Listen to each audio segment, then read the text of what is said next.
Good morning, everyone. Andrew Douglas in the Action News 5 digital desk. I want to tell you about Arbor Day, National Arbor Day. It's often referred to as the tree planters holiday.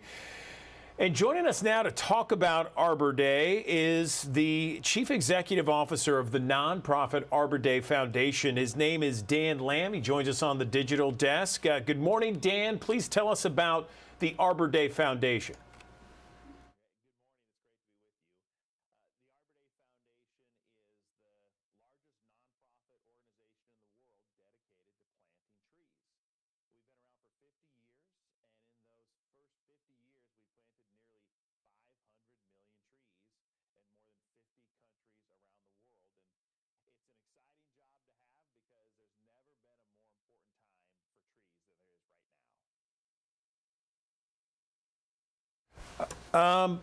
Dan, we are having some issues here with your audio. I tell you what, we're gonna go to weather and let's see if we can solve this on the back end.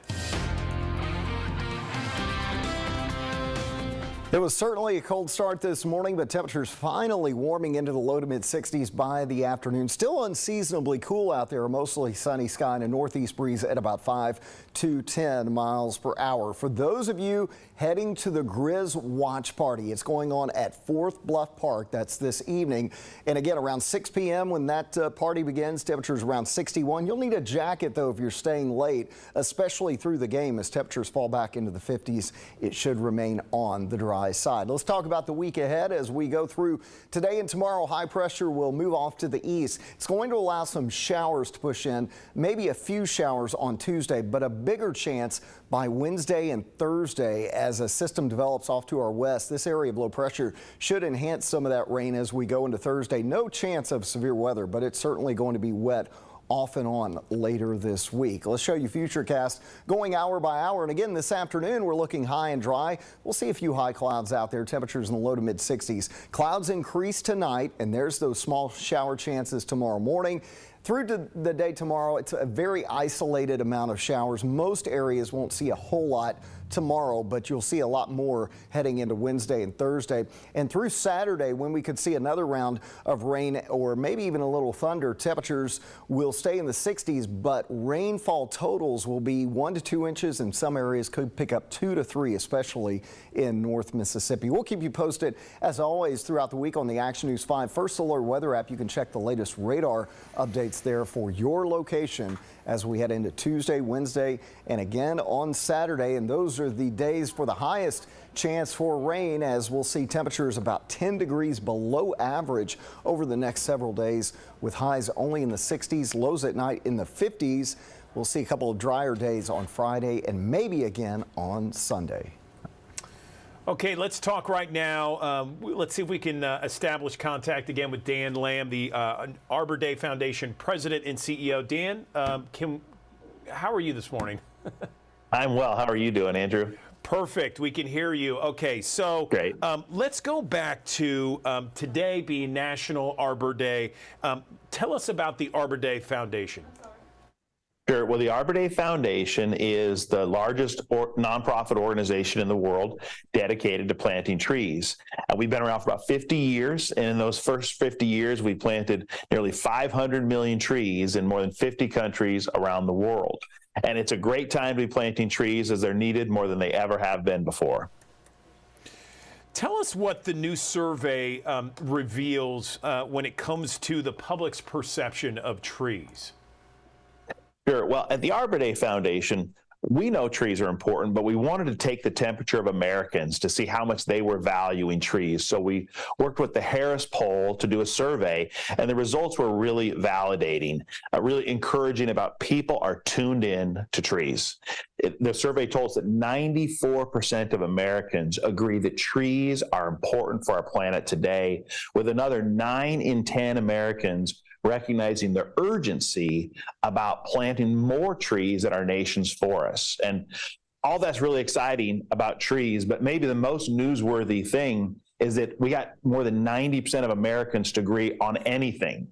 And it was a real testament to the unifying power of trees. Yeah, you're right about that. 90% agreeing on anything is a big deal. And yeah, I could totally see that when it comes to trees. Give me some other important results of this survey, Dan. Well, another 90% of Americans in this survey called out the important role that trees play in our battle against a changing climate. Just again, validating the importance of planting more trees today in this moment. Okay, and what did the research uncover about how the country celebrates this day, Arbor Day, which is today? Well, so people celebrate Arbor Day in all kinds of different ways. It's volunteering at a community tree planting event. It may be just planting a tree with their family in their front yard or backyard, or even just enjoying trees in their neighborhood. But at the Arbor Day Foundation, we are making it as easy as possible for everybody to celebrate this week by using hashtag Arbor Day. Anyone who uses hashtag Arbor Day in any of their social media channels this week, the Arbor Day Foundation will be planting a tree in one of our nation's forests in their honor. We wanted to make it as easy as possible for everybody to make impact this Arbor Day. And how can people learn more about the Arbor Day Foundation, what you guys do, and other than today, of course? So anyone who wants to learn more about the Arbor Day Foundation or about planting trees, how to plant, what to plant, where to plant, you can visit our website at arborday.org to learn more.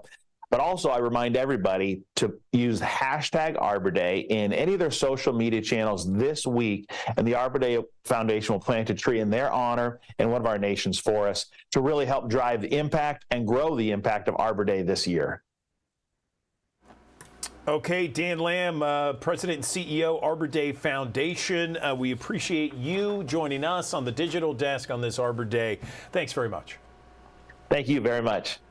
Okay, appreciate that. Now let's come back here to Memphis in the Mid-South. A tragic story out of Whitehaven this morning. A 14-year-old girl is in critical condition at Regional 1 after being shot by her 12-year-old brother. He ended up turning the gun on himself and taking his own life. And Memphis police haven't given a motive for this crime. Walter Murphy has the disturbing details for us. Another Saturday night in Whitehaven, and tragically another gun crime in another mourning family. This time the same mother mourning for the murdered and the murderer.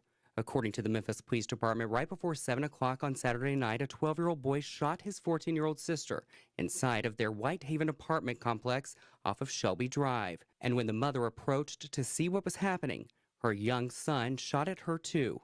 Thankfully, the mother was not hit and was able to get her third child out of the home unharmed as well. But the 12-year-old boy then turned the gun around on himself and took his own life. They're a child to know if you get this weapon, the consequences you got to suffer if you touch it. And that is where we are letting down. Early Garner is a deacon at the church right behind the devastating crime scene. He says this young 12-year-old boy is just another example of a system that's failing an entire community, city, and a generation in Memphis. And even though he supports the right to bear arms wholeheartedly, something has to give. All of that is fine, but how are we enforcing it is the main problem. It is from the top down, not the bottom up. All right, that was Walter Murphy reporting. Right now, I want to go to a developing story. We have our Sydney Hawkins. She is live this morning for us. At a fire, Sydney, this is south of the airport. Tell us what you know. I know you just got there a short time ago.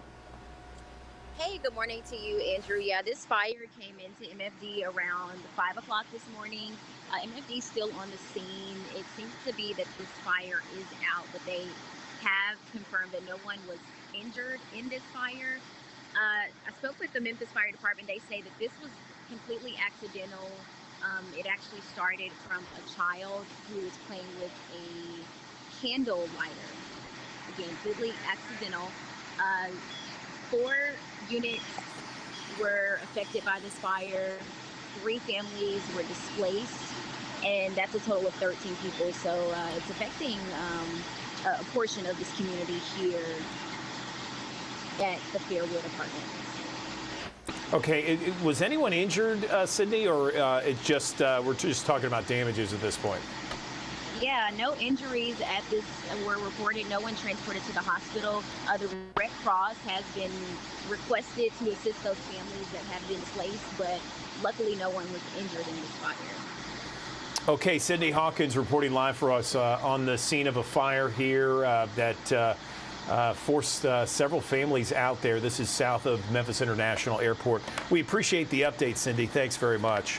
All right, so let's talk about the superintendent search for Memphis and Shelby County schools. The school board has called for a special meeting 5:30 this evening at the school board auditorium, 160 South Hollywood in Memphis. They have to decide this week on whether or not they should move forward with the current slate of finalists or starting over. The former superintendent of Memphis and Shelby County schools, Dorsey Hobson, says if he had a vote, he would definitely pause it. Listen. I think what I've seen here is that the board has not really had the conversation about what the vision for the Memphis Shelby County schools needs to be moving forward. And I think that lack of discussion has led to a lot of confusion and a lack of clarity about around what direction they want to go.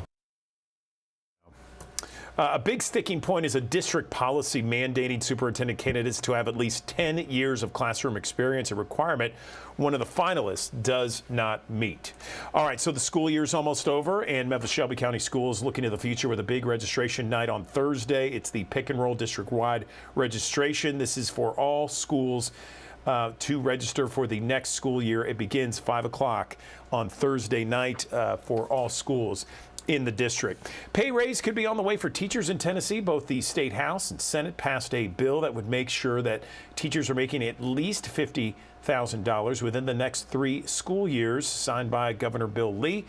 This will raise the base salary for teachers from $42,000 for this upcoming school year to $50,000 by the year 2026. New Wayne County Disaster Recovery Area is now open to help people affected by last month's storms and tornadoes. Wayne County, that is on the line, the Tennessee, Alabama, Mississippi state line.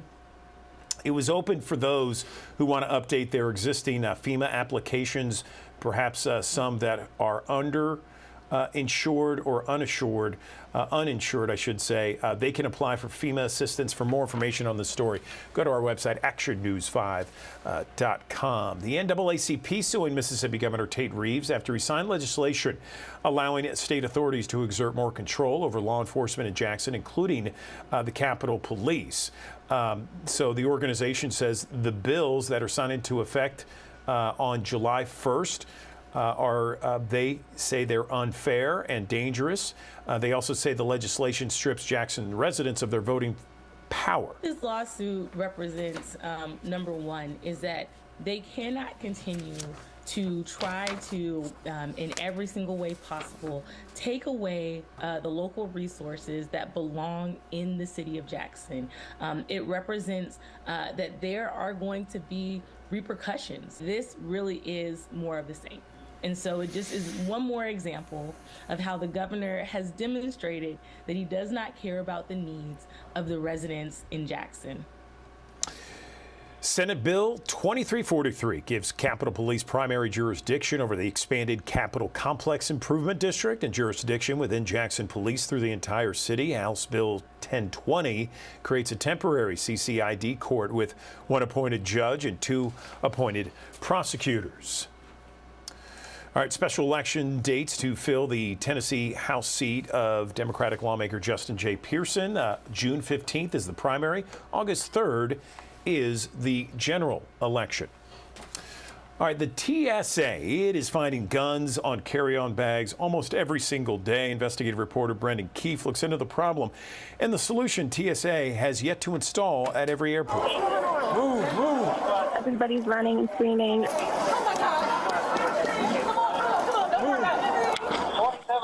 I got some kind of explosion in the main checkpoint. APD said some type of explosion at the main checkpoint. Somebody saying gunfire. November 2021, Atlanta police run toward the sound of gunfire. We have an active shooter inside the airport, so we need everybody to stay clear. Keep the planes away from the concourses. The armed passenger ran toward the T concourse, but then turned around and exited into the South Terminal, where the gunman blended in with other passengers who were also running away. How did a passenger get to a gun during secondary screening on the secure side of the main checkpoint? A TSA officer is going through his bag. He grabbed the gun in the bag and took off, grabbed the weapon and ran. And right here, that's when the gun went off. Kenny Wells was a convicted felon who wasn't supposed to have a gun anywhere, let alone inside the busiest airport in the world. Often, a bag ends up on the secondary inspection table right in front of the passenger because there's a suspected prohibited item inside. That could be as simple as a bottle of water, but it could also be something far more dangerous. Right now, there's no barrier preventing a passenger from reaching into their bag during the TSA inspection other than the honor system. Why no barrier? Why not have a barrier in that secondary screening between the passenger and the suspect bag? So we have barriers up now. So back in November 21, we didn't have barriers up. TSA is right. There was no barrier at all that Thanksgiving week. This is the same exact station more than a year later. Those barriers are for COVID, not to prevent access to the bag. No, but it does give us the added benefit of providing separation. We checked airports across the nation. A few, like West Palm Beach, have full-length barriers between passengers and bags selected for secondary screening. In other airports, those full barriers still have gaps big enough to reach through. But most, from New York to Atlanta, still have no barrier at hand level. Why does it matter? Because TSA detected more than 6,500 guns last year at airport checkpoints. Atlanta leads the nation with an average of more than one gun found every day.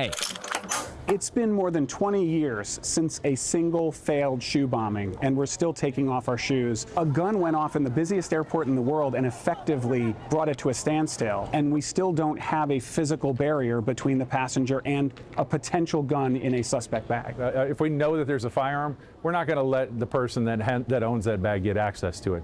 Unfortunately, it happened in this situation because we weren't, at the time, aware that it was a firearm. We were supposed to do the secondary screening.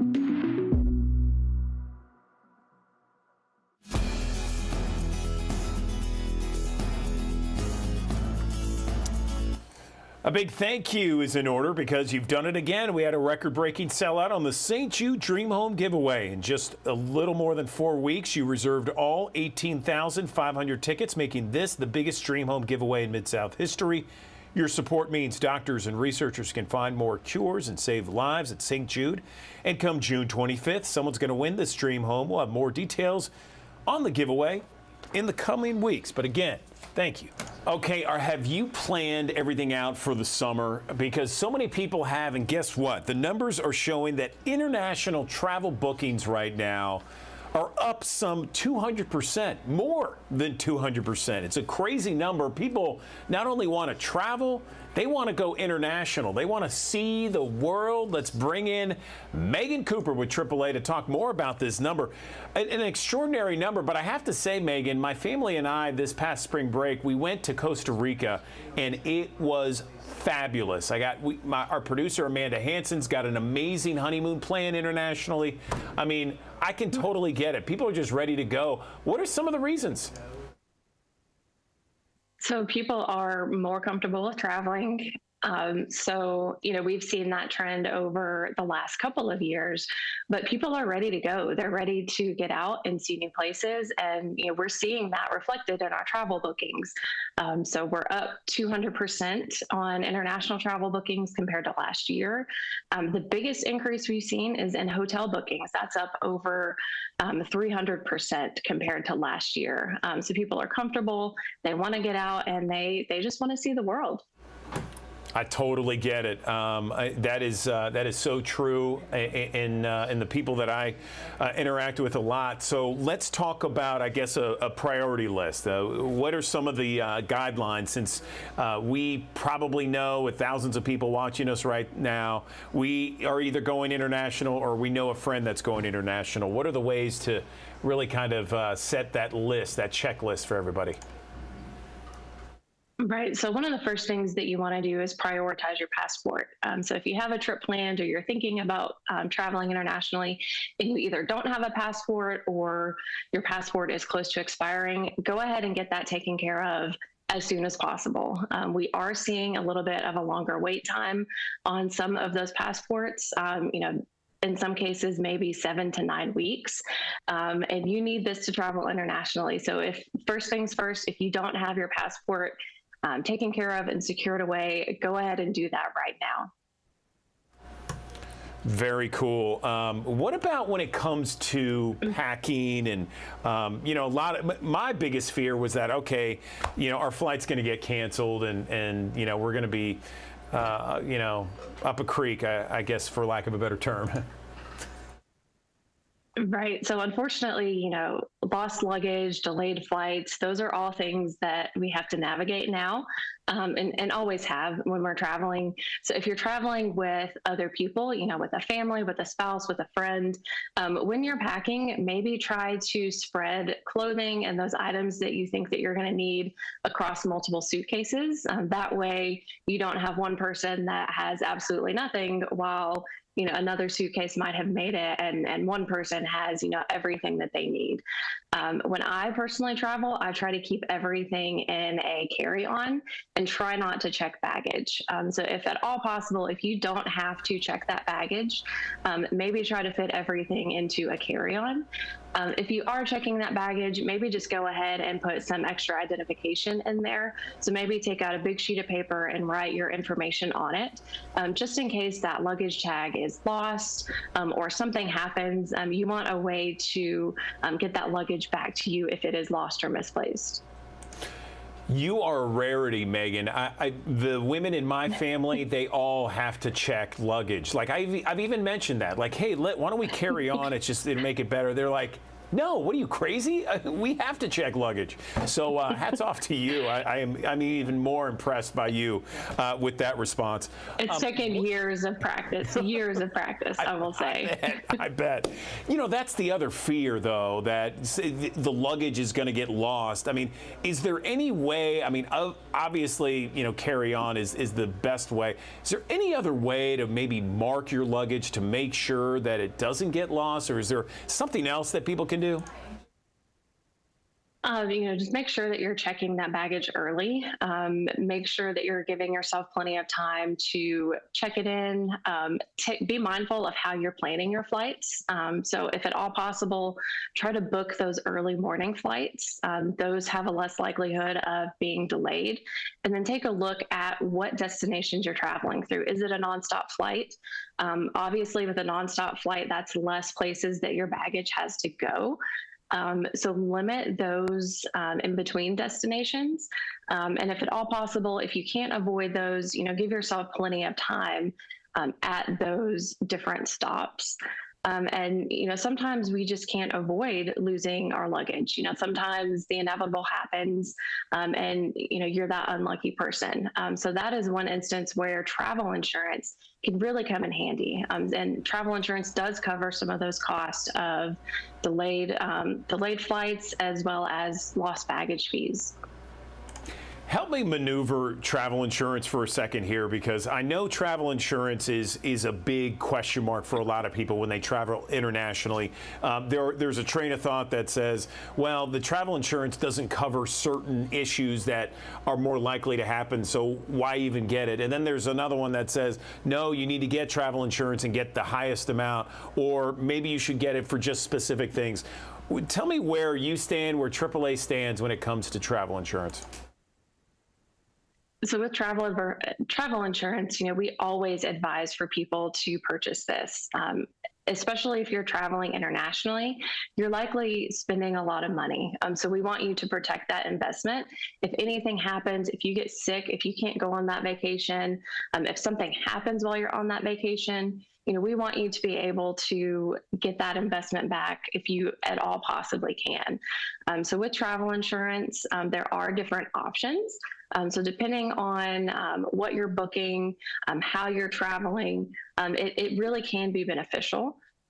So with those different types of travel insurance, of course, some things are covered, some things are not covered. And I think it ultimately comes down to that personal choice and how comfortable with risk that you are. But just personally, and from AAA, if you're making that investment and traveling, you really want to protect that so you're not losing out on money if something were to happen on that trip.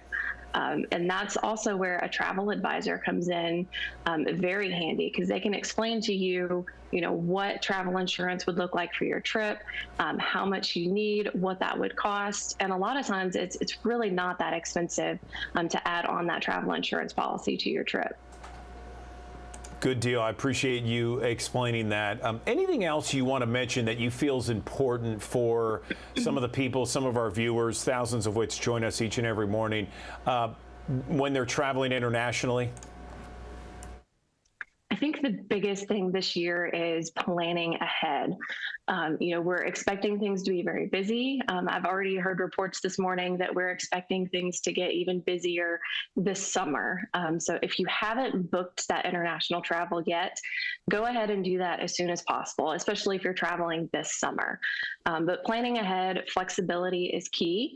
If you are in the early planning phases of, planning an international trip, some of those ways that you can save money are being flexible, maybe, traveling in the off season, maybe traveling during the week versus on the weekend. But the biggest thing I think for travelers this year is start to plan early and book that trip early. With the demand and the interest that we've seen so far this year, that's likely to continue throughout the rest of the year. So that sweet spot of getting the trip that you want at the price that you want really is going to come from planning ahead and booking early. Megan Cooper, who only carries on her luggage on those international flights. Megan, I really appreciate you and all that you do for us here at the Digital Desk, informing our public about the do's and don'ts when it comes to so many different things, including international travel. Thanks very much.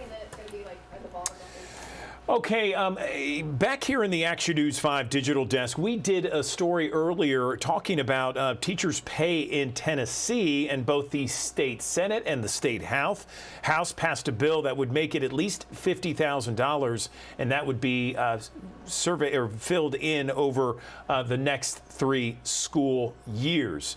Let's talk a little bit about that teachers' pay and what that means with the National Education Association president, Becky Pringle. She is the president, and she joins us now on the Digital Desk. Tell us about teachers' pay and this new law that goes into effect that's boosting teachers' pay in Tennessee. Good morning. Good morning. It's good to be with you. So the National Education Association actually does 4 reports annually to take a look at average teacher salary across the nation. They take a look at the starting salary of teachers across the nation, and then knowing the important role that our support staff plays in the education of our students.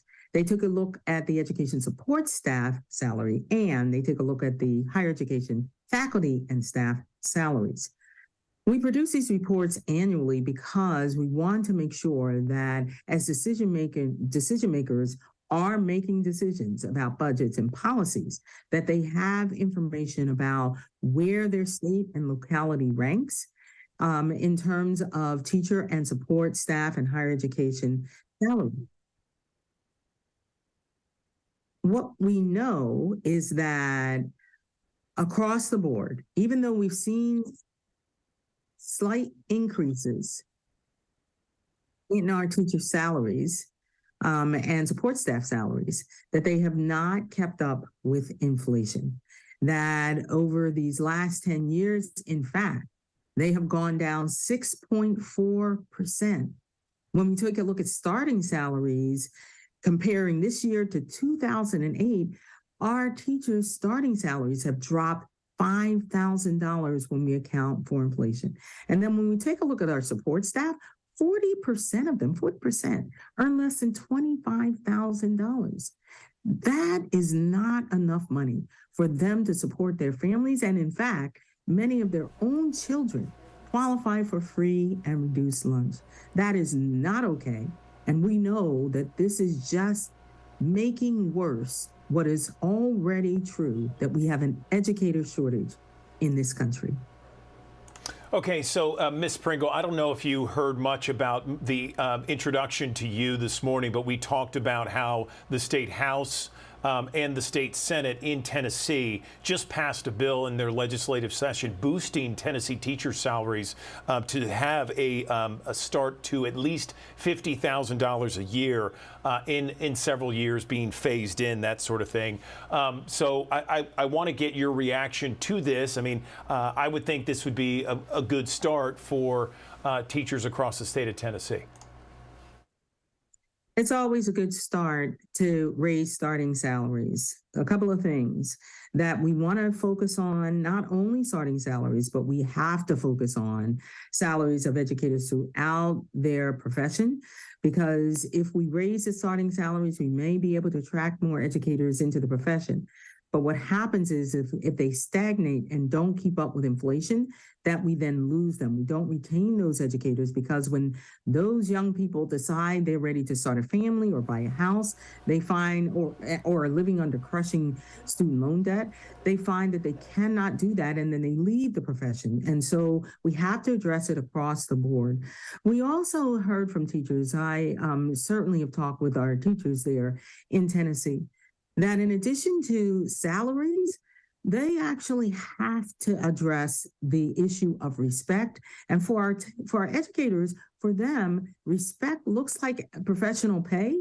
It also looks like them having the professional authority and autonomy to make good teaching and learning decisions for their students. It also looks like, as a collective group, they have the ability through organized voices to advocate on behalf of their students and on behalf of their colleagues. And so those are some of the issues that are very troubling in Tennessee and that we are focused on, so that we not only raise salaries, good start, but that we have the ability to continue to pay our educators what they need and they deserve, so they stay in the profession, and we're able to address the needs of our students through our collective voice. Ms. Pringle, you mentioned inflation several times, and it's been well documented that our sky-high inflation, some of the highest we've seen in 40 years, is a problem. And it's not just teachers. I mean, it's across the board. It's my industry. It's other industries. And I don't think anyone forecasted salaries or rather inflation to be that high. And I know that there are a lot of industries that just haven't been able to compete with inflation right now. They're trying. And certainly they're trying to reassess kind of where, the salary should be with regards to the inflation that we're dealing with, which again is sky high. I'm trying to figure out what is the best median, because we all have that wish list of what needs to be addressed, but then again it's like we got to come to a compromise and figure things out. We have the teachers' salaries that have been raised in Tennessee, but where can we find common ground with everybody? We know that in America, our public schools are the foundation of this democracy. And we know the important role that they play in the education of our students and their ability to go on to college and career and to be the leaders of a just society we want them to be. They can be healthy and happy, and they can have careers that not only fulfill them, but also that help them to take care of their own families. So we understand the important role that public education plays in our society, and therefore we understand the important role that educators play And so when we think about priorities, we know that addressing the educator shortage in this country absolutely must be a priority. Because when we say every student needs and deserves the resources and support so they can live and they can grow and thrive, we have to actually mean every. For decades, we have disinvested in our public schools. That necessarily means that our educators' salaries have been impacted for years. So inflation today is not just impacting those educators today, but it has been impacting them for a long, long time. This society, Tennessee and states across this country must address this issue. I've called it a 5-alarm crisis. That's what it is. Our students deserve better. Okay, the president of the National Education Association, Becky Pringle, we really appreciate you joining us on the Digital Desk. Thank you. Thank you. It was certainly a cold start this morning, but temperatures finally warming into the low to mid 60s by the afternoon. Still unseasonably cool out there, mostly sunny sky and a northeast breeze at about 5 to 10 miles per hour. For those of you heading to the Grizz Watch Party, it's going on at Fourth Bluff Park. That's this evening. And again, around 6 p.m. when that party begins, temperatures around 61. You'll need a jacket, though, if you're staying late, especially through the game. As temperatures fall back into the 50s, it should remain on the dry side. Let's talk about the week ahead as we go through today and tomorrow. High pressure will move off to the east. It's going to allow some showers to push in, maybe a few showers on Tuesday, but a bigger chance by Wednesday and Thursday as a system develops off to our west. This area of low pressure should enhance some of that rain as we go into Thursday. No chance of severe weather, but it's certainly going to be wet off and on later this week. Let's show you Futurecast going hour by hour. And again, this afternoon, we're looking high and dry. We'll see a few high clouds out there, temperatures in the low to mid 60s. Clouds increase tonight, and there's those small shower chances tomorrow morning. Through to the day tomorrow, it's a very isolated amount of showers. Most areas won't see a whole lot tomorrow, but you'll see a lot more heading into Wednesday and Thursday. And through Saturday, when we could see another round of rain or maybe even a little thunder, temperatures will stay in the 60s, but rainfall totals will be 1 to 2 inches, and some areas could pick up 2 to 3, especially in North Mississippi. We'll keep you posted, as always, throughout the week on the Action News 5 First Alert Weather app. You can check the latest radar updates there for your location as we head into Tuesday, Wednesday, and again on Saturday. And those are the days for the highest chance for rain, as we'll see temperatures about 10 degrees below average over the next several days, with highs only in the 60s, lows at night in the 50s. We'll see a couple of drier days on Friday and maybe again on Sunday. All right, let's talk about the Memphis Grizzlies. Did you watch that game Saturday? Oh, was that ugly, especially the first quarter. But if you have to give a positive or a silver lining in an otherwise dark cloud, you can say that the Grizzlies won the 3 quarters after that first quarter. It's just the first quarter was so bad and so awful that even winning the second, third, and fourth quarter, it wasn't enough to come back. So we got Game 4 tonight. We got Doc Holliday, our sports director in L.A., covering it for us. Here's his report. After losing Game 3, 111-101 to the Lakers Saturday night, the Memphis Grizzlies now find themselves down 2-1 in this first-round Western Conference playoff series. If the Beale Street Bears hope to tie this series up at 2 games apiece, they have to play much better than they did in the first quarter of Game 3. I think we won by, double digits in the last 3 quarters. So obviously, that first quarter, pretty much hurt us. Felt like we kind of got some open look shots that fall, but I feel like, we allowed that to, let them get out in transition, and, they started scoring a lot of points, which we can't let happen. We got to play, how we played those last 3 quarters, They go on a run of our own. The first quarter, I thought we were playing hard. Our offense significantly impacted our defensive ability, but the way our guys fought for quarters 2, 3, and 4 showed a lot of great resiliency. We got to learn to get better from this. Adversity is going to get the best out of us. Obviously, first game at home, going to come out with some swagger and play with some force, and we anticipated that. I really just felt like our offense hurt our defense. when you're not making shots and you're turning the ball over and they get a, transition opportunities, that's where they thrive. And, I thought that was kind of the story of that first quarter. Game 4 is tomorrow night at 9 o'clock right here in L.A. with Darren Baldwin in L.A. Doc Holliday, Action News 5 Sports. All right, a lot of post-game talk after this Game 3. Focus on Dillon Brooks and LeBron James. Dillon Brooks, of course, he, before the game, called LeBron old. He got himself ejected after hitting LeBron in the groin here. Dillon had a horrible game. I mean, anyone can tell you that. I think Dillon would be the first one to tell you that. He was horrible from shooting perspective, 3 for 15. He had that shot on LeBron there. He did not get suspended for tonight's Game 4. And then LeBron asked if he would like to make any sort of statement after that game. Me? What type of statement I made? No, I've been doing this too long. I'm making no statements. We had an opportunity to come home and play well on our home floor, and we did that. So no statement was made. We just wanted to play well, and we got to win, and we want to try to do that in Game 4 as well. But I don't need to make statements. Yeah, so LeBron finished with 25 points, 9 boards, and 5 assists. Again, Game 4 set for tonight, tip-off at 9 o'clock.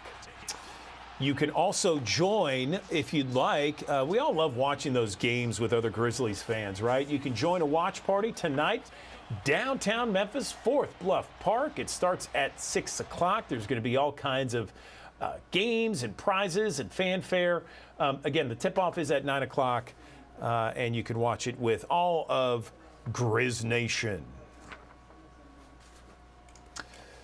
Okay, we are waiting to learn when the Tennessee legislature will hold its special session on public safety. The governor says he is calling legislators back to discuss public safety. Sydney Hawkins tells us more about this legislative session. Advocates and members of the LGBTQ+ community began 2023 with what they say was a fight for their rights, after learning of bills that were filed before the 113th Tennessee General Assembly began. They filed this bill the day after Election Day. It made it very clear that the priorities of the Tennessee General Assembly were to discriminate against the LGBTQ community and not tackle issues like crime, like jobs, like health care in our state. House Bills 9 and 1147 led to several protests and even gained national attention once making it to Governor Bill Lee's desk.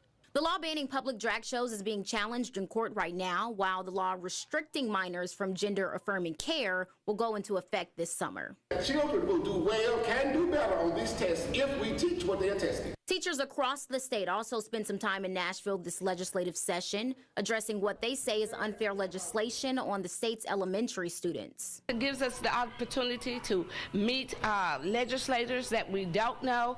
It give them a chance to see us, to hear our perspective on things, and it gives us a chance to represent at the ground level. Just weeks later, Nashville would be rocked with a school shooting inside a private elementary school that left 3 students, 3 staff members, and the gunman dead. All right, well, graduation season is upon us, and whether it's high school graduation and maybe wanting to further your education or enter the workforce, or college graduates accepting a new job, financial decisions can be so stressful, and just trying to navigate through that can be very difficult. So joining us to talk a little bit more about it is Ashley Feinstein-Gersley. She's the author of Financial Adulting, Everything You Need to Know to Be a Financially Confident and Conscious Adult. Ashley, good morning. How you doing? Good morning. I'm doing well. Thank you for having me on. So I guess the first thing I want to do is just dive right in. Let's talk about maybe what are some of the biggest mistakes or things that these young adults, whether it's 18 into your early 20s, where maybe they're making mistakes financially. What would you say is probably some of the biggest problems or things that they just don't know about? Yes, I'd say 2 big things. The first, and I did both of these things, so it's coming from experience, is to wait to save until we have enough money to save. So there's this idea, and how we traditionally view saving is we earn money, we live our lives, we pay everybody else, and then we hope and wait that there will be money left over to save.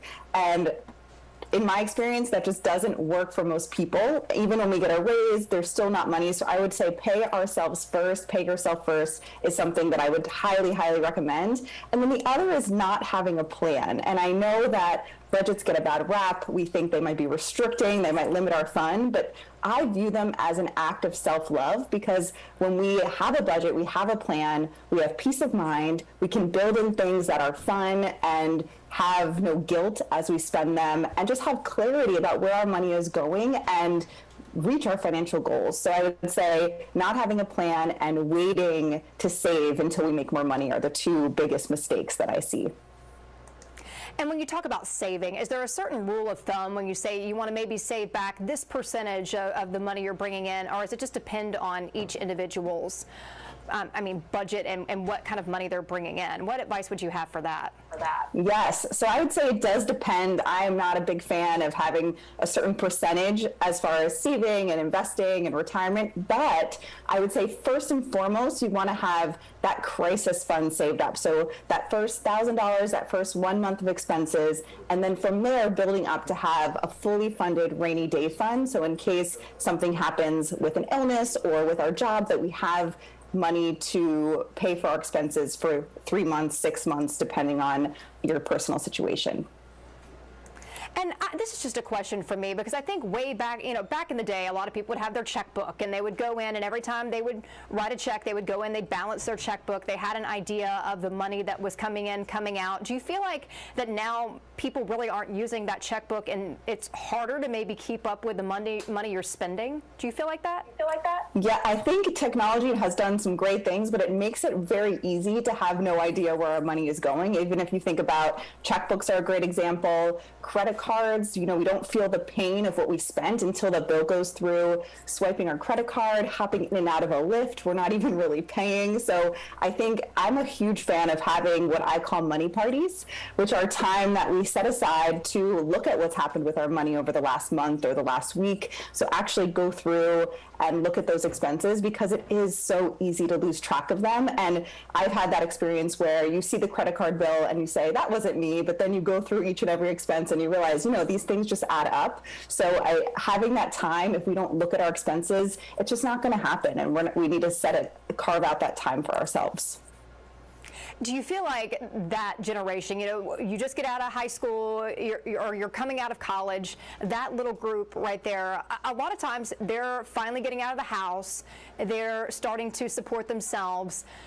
Do you think that some of the biggest mistakes start off with credit cards, and maybe every time you go to a store and they say, well, you get 20% off if you apply for a credit card? Do you feel like that this generation can sometimes fall victim to that when it comes to credit cards? What are some of the biggest mistakes?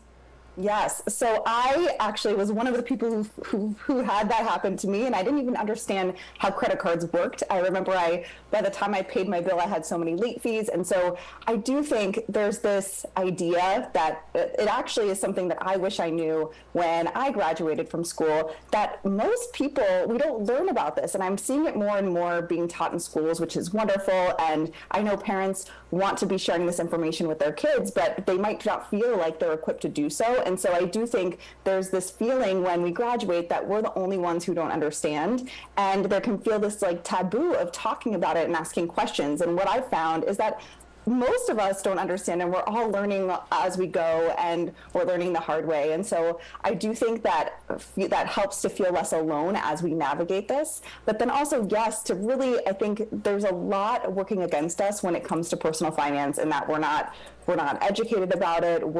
There's with the credit card, there's probably 50 pages of small print that I could have read to understand it. So I would definitely caution to really understand any financial products that we sign up for. Talk to people about it, because if they don't understand and you don't understand, you might be able to find someone else, or to go and figure it out together can feel less lonely as we navigate this. I remember when I was in college, starting in college, credit card companies, they actually would set up booths on campus, and you would end up getting a credit card, and it would have this incredibly high interest rate, but you weren't educated on what to even look for, what to consider. So, I mean, I can see how credit cards can really get people into trouble. I do want to switch gears, though. Student loans. When a lot of people rely on student loans to be able to go to school, what kind of advice would you give when people start looking to see how much they need to be borrowing? Because they do have to pay that back at some point. Yes, so when we're going to, there's actually a chapter in the book dedicated to debt. So understanding credit cards, understanding student loans, and I think when we think about financing college, there are a lot of pieces that fund the pie. So there could be grants, there could be financial aid, there could be federal loans, there could be private loans. But at the beginning, when we're trying to figure out how much to take out, ideally we can minimize that pie. And in interviewing some experts on student loans for the book, I found that people actually can negotiate with their universities on what they're able to help them provide. In the worst case, that they say no, but then you're able to take out less debt, and then also to shop around with those private loans, just because we might think that that first offer we get is the best offer that we're going to get, but actually the offers can vary as far as interest rates. And when we're talking about numbers that are that big, it can make a huge difference if we're paying a 6% interest rate or an 8% interest rate or a 4% interest rate on our student loan. So I would say try to reduce the amount as much as possible and then shop around for the best rate on those private loans. Good advice. Now, for those that are maybe graduating college, they're getting into the workforce, what are the biggest pieces of advice that you would want to send to them as far as their finances go? I'd say the biggest, so first, again, just you're not alone in figuring this out, and financial adulting, so that is the name of my new book. Being a financial adult is about taking small, consistent steps. And so I think sometimes with a lot of different goals, but specifically our finances, we view improving in that area that it has to be this overnight transformation, that I wake up, I spend the whole weekend making my financial plan, and I'm a new person. But that sets us up for failure because it's too much of a jump. And so taking small, consistent steps that are manageable, that feel like we can keep improving, I think is the way to go, because then we're improving and learning all year round. And then something that I wished that I did more of, and I know that so many looking back at the beginning of their careers wish they did, is start saving for retirement, because when we're starting young, we have so much time to allow our money to grow and compound, and it just makes it so much easier on us later. And that money is coming out pre-tax, typically when it's a 401k, so it actually feels less painful than you'd expect. So I'd say looking back, that's something that a lot of people that I talk to wish they put more aside for retirement and let it grow for them. And we've talked so much here at the Digital Desk about debt and what debt can do as far as your mental health and various other things that it can do. I love the name of the financial adulting. I love that. But do you feel like that one reason you decided to put this book together is because a lot of times people build up that debt while they're young, and then after they get out of college, they've built up all this debt as they're starting their new job. Do you feel like a lot of that debt ends up getting built up early on in life, and then you're just spending time trying to pay it back? Definitely is a big part of stress in the younger generation, and something you mentioned about the booths during college and getting a free t-shirt and having, understanding that when we're paying that minimum payment, it isn't actually potentially making any dent in the balance, and our credit card could still be growing. So there's so much there. And I do think there's so much shame. First of all, there's a lot of stress around debt, especially when we're starting our careers and we might not have a lot of extra income to go towards those debt payments, but then also just the shame that comes with debt. And so I first love to talk, in the book I talk about what debt is, and it's really just money we owe for something we bought. It doesn't mean we're bad or that we did something wrong, or it could be a certain time in our life, it could be a mistake we made. But from there, really, I think sometimes when we have so much shame around the debt, it has us even not look at it. So I take everyone through a 3-step process to make a plan to manage and pay down debt by starting with looking at what it actually is. And that can be as stressful as that sounds to list out all that information. It can be really eye-opening. And then once we know what's happening, we can make a plan to manage it. So always better to have that information than to not look. And educating yourself about what you need to know is so important. And you were mentioning about paying that minimum. I had a friend that during that age time between 18, early 20s, she got a bunch of credit cards and she told me, she's like, just pay the minimum payment. And I'm like, this is terrible advice. I guess any final points you want to make before we let you go? I go back to that taking small, consistent steps. And you mentioned earlier why I wrote this book. And because so many of the things that you're mentioning are things that I made mistakes with. And I studied finance, I worked in finance, and I still knew nothing about my own finances. And so this is something that we are not set up for. So we want to learn as much as we can. And my goal is in writing this book and in the work I do that others don't have to make the same mistakes that I did and can progress through their financial lives with a lot less stress and potentially heartache. Well, Ashley Feinstein-Gerstley, the author of Financial Adulting, Everything You Need to Know to Be a Financially Confident and Conscious Adult. Thank you so much for joining us and sharing some really great advice and some really good tips for our viewers this morning. Did you know that any time throughout the year there are about 4,000 Mid-Southerners waiting for an organ donation? And April is Donate Life Month. Mid-South Transplant Foundation has been talking a lot with us about donations and organ transplants, the waiting list, Blue and Green Day in the Mid-South. That was back on April 14th. And I want to bring on right now Richard Edmondson. He is a heart recipient, lives out in Covington, and he joins us on the Action News 5 Digital Desk to talk more about his story and ways that we can all think about organ donation this time of year. Richard, I appreciate you joining us. Tell me a little bit about yourself. Well, I've had a heart transplant in 2016. I was dead for 30 minutes. And they shot me 17 times to get me back. And as people thought I wasn't gonna make it, and I did.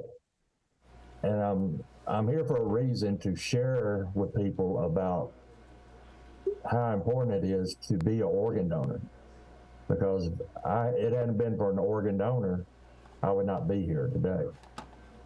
And another thing we'd like to go ahead. I was just going to say, how long were you on the waiting list? I know some people are on there for a year or longer. How long were you on there? About 3 months. I was in the hospital for 3 months. And of course, it has the blue blood type. I had mine was A positive, so that's a good blood type to have when you're looking at organ transplant. When was the transplant, and tell me how you're feeling now? It was back on May 31st, 2016. It was exactly a year later because I had my widowmaker heart attack on May 31st, 2015. So that was something extraordinary. And right now I'm doing pretty good. I have to watch everything and go to my transplant doctors regularly. Wow. Well, what a story, Richard, and congratulations to you, and so glad you are here with us talking about this story. When you talk with people, because I know that my understanding is that you have been an ambassador with the Mid-South Transplant Foundation. When you talk to people about your story and with regards to organ donation, what do you say? I just let them know how important it is, how many lives they can save. One person can save 8 lives. And then you got to get the word out there and let people know about it. Because before my heart attack, I did not know much about being an organ donor. And now you can save a lot of lives. And there's a lot of people out there waiting for transplants. Do you know much about who donated the organ to you, the heart? Yeah, he was, I got to meet the family. Derek Long was his name. He was 36 years old, and he got hit by a car. It was over in Arkansas. But their family, their daughter wanted him to be an organ donor. And that's how it came about, me getting his heart. Wow. And so you met the family, and tell me about that event. What was that like? That was a special event. We had it down at Baptist East. They had a special time when I think it was about, I'm not sure how many families was there, meeting each other, and it's very, I don't know the exact word. It's emotional. I'm very emotional. We got to see the other family, got to talk with them. And we're still in contact with them or on Facebook. I contact them, and we talk all the time now. They're part of the family. When you become an organ donor and you're able to meet them, they're part of your life now, and that's wonderful. Do you ever, a lot of times when people get an organ donated to them, they have dreams, very vivid dreams about all kinds of things, including the organ donor. Have you had any dreams? No, I really didn't have any dreams. I had a lot of memory loss in my case. So I don't have dreams about anything. I don't remember anything that went on. I guess the best way that people can support organ donation and the Mid-South Transplant Foundation, Richard, is to just be an organ donor themselves, right? Correct. We want to get the word out there to everybody to become an organ donor and save somebody's life. It's very special. You'll never know when you'll need it, and you touch a lot of people. No question about it. What's the website where people can go and get some more information on that? You can go to Mid-South transplantorganization.org. MSTF.org, is that what we're talking about? Mid-South Transplant Foundation? Foundation.org. Okay, all right. You can get information at all the clerk's office, the driver's license centers. We put out pamphlets out there of how many people's need organ transplants and how you can sign up to be an organ donor.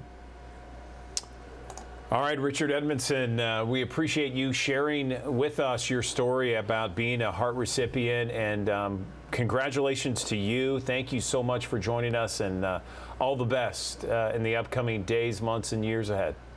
All right, thank you very much. Good morning. Today, or this week, we are smack dab in the middle of National Infertility Awareness Week, and joining us now to talk more about it is our friend Molly Walker. She is president of the Tennessee Fertility Advocates. And Molly, this is a topic that's near and dear to your heart, and it affects a lot more people than I think the general public realizes, right? Hey, Andrew, thank you so much for having me on. Yes, it does. It actually affects 1 in 8 couples with infertility, and 1 in 5 women are going to experience unfortunately, this awful disease that is classified by the CDC as a disease. So you have been very public about this, and I think most people out there, I mean, I know several couples who have really struggled with infertility, and I know this hits home for you. Briefly tell me about your experience as much as you want, and then your job as president of the Tennessee Fertility Advocates, and what you are hoping this week. What comes out of something like this? Gladly. I'm happy to share my story. I spent many years, unfortunately, dealing with infertility, and I was embarrassed. I felt a lot of shame, and it was just something that I didn't talk about. And I kind of just got to a point mentally where I was just over that, right? I knew that we had to actually speak up and voice what we're going through, because so many people are actually experiencing the same thing. And there's nothing worse than feeling this alone. So I personally just experienced our third miscarriage, and it has been very difficult. But throughout all of this, and also years of trying to get pregnant, we do have 2 beautiful children, but the road to get there wasn't easy. And I always like to say, the co-founder, Lauren Brown, and I, we just give our pain a purpose. So we started Tennessee Fertility Advocates to help raise awareness for those going through infertility and be a community. This week is it's like the Super Bowl of infertility, honestly, if you could say that. But this week is National Infertility Awareness Week, started by Resolve, which is a nonprofit raising awareness for infertility. And it's a place just to give people the ability to speak up and empower them to change the narrative around this awful disease, and also just empower them to ask their employers, ask their legislators, speak up about the need for infertility coverage, because that can make such a difference in the lives of so many who are going through this awful, awful burden. I love seeing you and your beautiful family online. God bless you and everything that you're doing to bring awareness out there. Is that the primary goal, Molly, is to get insurance companies to cover the need for infertility during this week? Is that kind of one of the main goals? Yeah, absolutely. The first one is just to, again, have that community and just raise awareness and advocate for the need for infertility coverage. And so whether that looks like going to HR at your employer, sharing your story, which is a very vulnerable spot to be in. I know, because I've been there. I'm in that season. I get it. But again, it just takes the power of one person speaking up. I believe a recent study said 65% of employers added coverage because their employees came to them and said, hey, I'm struggling with this. Do you provide it? And if not, Progeny, and there's other places, that would add infertility benefits that are absolutely incredible. So just to really give people the ability to speak up. Tomorrow is actual Federal Advocacy Day, so we'll be talking to our state legislators and, just Congress speaking up about the need for coverage. We want to see laws in place that mandate infertility coverage. We want this to be something where I look at my precious babies, and I know, Andrew, you have children as well, but if they struggle with this awful, awful disease, at least the financial burden could be lifted. Agreed, Molly. You mentioned at the top of our interview, 1 in 8 couples struggle with some sort of infertility. And I know that there's a lot of rumors out there or a lot of speculation as to why that is. Has the Tennessee Fertility Advocates really kind of said anything concrete as perhaps the reason why there's so much infertility these days? That's not one of our biggest focus. So we haven't really dived into the research as to why that is. I know here in Memphis, I see Dr. Amelia Bailey at Fertility Associates of Memphis. And when you walk in, their lobby is full, Andrew. The amount of people struggling with this disease it's just growing and growing. And, I feel like, unfortunately, it's not something that's going to go away. Thank goodness for science and technology, and just what they are able to do from a research standpoint is truly phenomenal. So hopefully, in the years to come, more advances will be made with infertility, and hopefully more answers will come as to why this is happening. Unfortunately, also, too, it affects 1/3 is female factor, 1/3 male factor, and 1/3 unexplained or both. So a lot of people think of it, Andrew, as that female-only disease, but males are affected just as much as females are. No question about it, Molly. I have some family members that struggle with infertility, so I know exactly the kind of issues that they're dealing with.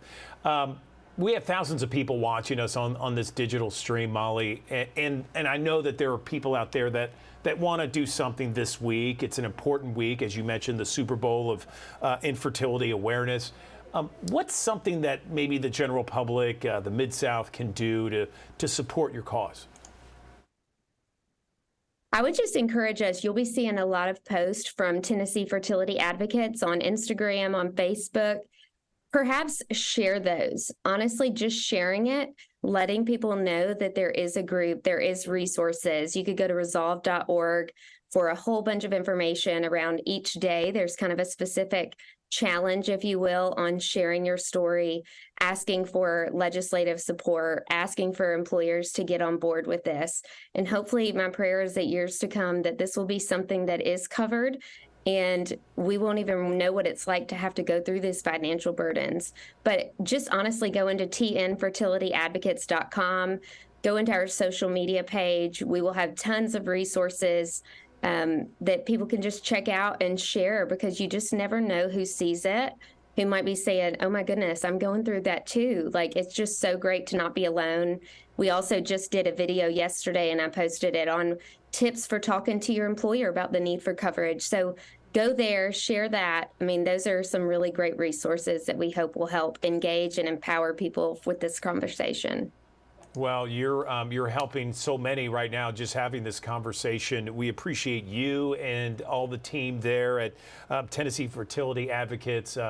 Thanks again for sharing your story and what this week means to you and the organization, and all the best, not only this week, but throughout the year, Molly. Thanks. Thank you. It was certainly a cold start this morning, but temperatures finally warming into the low to mid 60s by the afternoon. Still unseasonably cool out there, mostly sunny sky and a northeast breeze at about 5 to 10 miles per hour. For those of you heading to the Grizz Watch Party, it's going on at Fourth Bluff Park. That's this evening.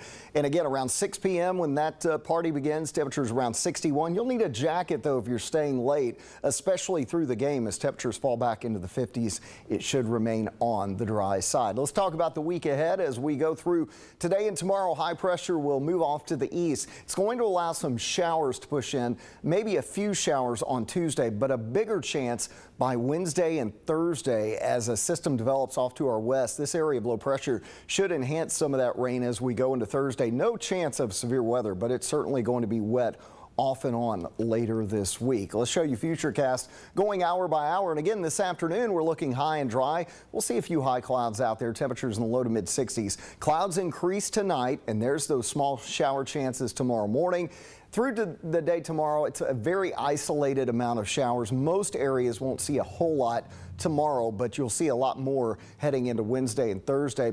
And through Saturday, when we could see another round of rain or maybe even a little thunder, temperatures will stay in the 60s, but rainfall totals will be 1 to 2 inches, and some areas could pick up 2 to 3, especially in North Mississippi. We'll keep you posted, as always, throughout the week on the Action News 5 First Alert Weather app. You can check the latest radar updates there for your location as we head into Tuesday, Wednesday, and again on Saturday. And those are the days for the highest chance for rain, as we'll see temperatures about 10 degrees below average over the next several days, with highs only in the 60s, lows at night in the 50s.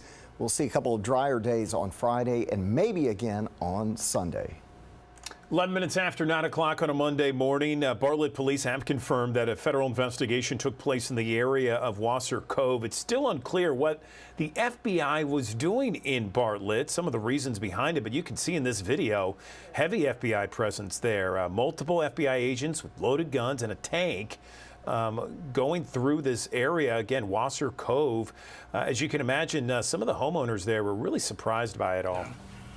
The FBI was out there and they were conducting a bust, and so when I seen my yard, I kind of just got a little mad, you know, but when he told me to go back in, I went back in, and he come back and said he would fix the yard. But I'm gonna tell you, they were firing shot, and it was pretty scary. Yeah, an FBI spokesperson did confirm a search warrant was issued in the area, but again, unclear exactly what that warrant was for. Okay, the sanitation worker strike is over for parts of Memphis, and in Millington, it ended when union members approved a new 5-year contract unanimously. This strike began April 12th after an employee with Republic Services was killed on the job. Saturday, At Teamsters Local 667, the workers held a celebration for what they see as a win for more fair labor practices. Everybody was here for a purpose. Everybody was here for an agenda, and everybody played their role and did what they were supposed to do, and we achieved what we came here to get. The new contract will bump the sanitation workers' pay from around $25 to around $33 an hour. It'll also offer an increase in paid time off. Again, these are Republic Services workers in parts of Memphis and in Millington. And it also offers workers an increase in pay if they're handling dangerous materials like asbestos.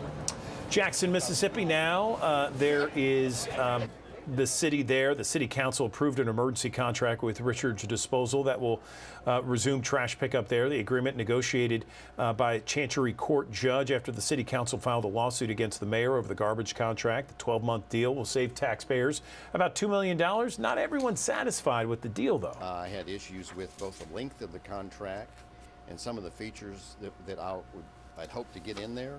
So we needed a solution. I'm relieved that we've got garbage pickup. I just wasn't satisfied with the product that we voted on.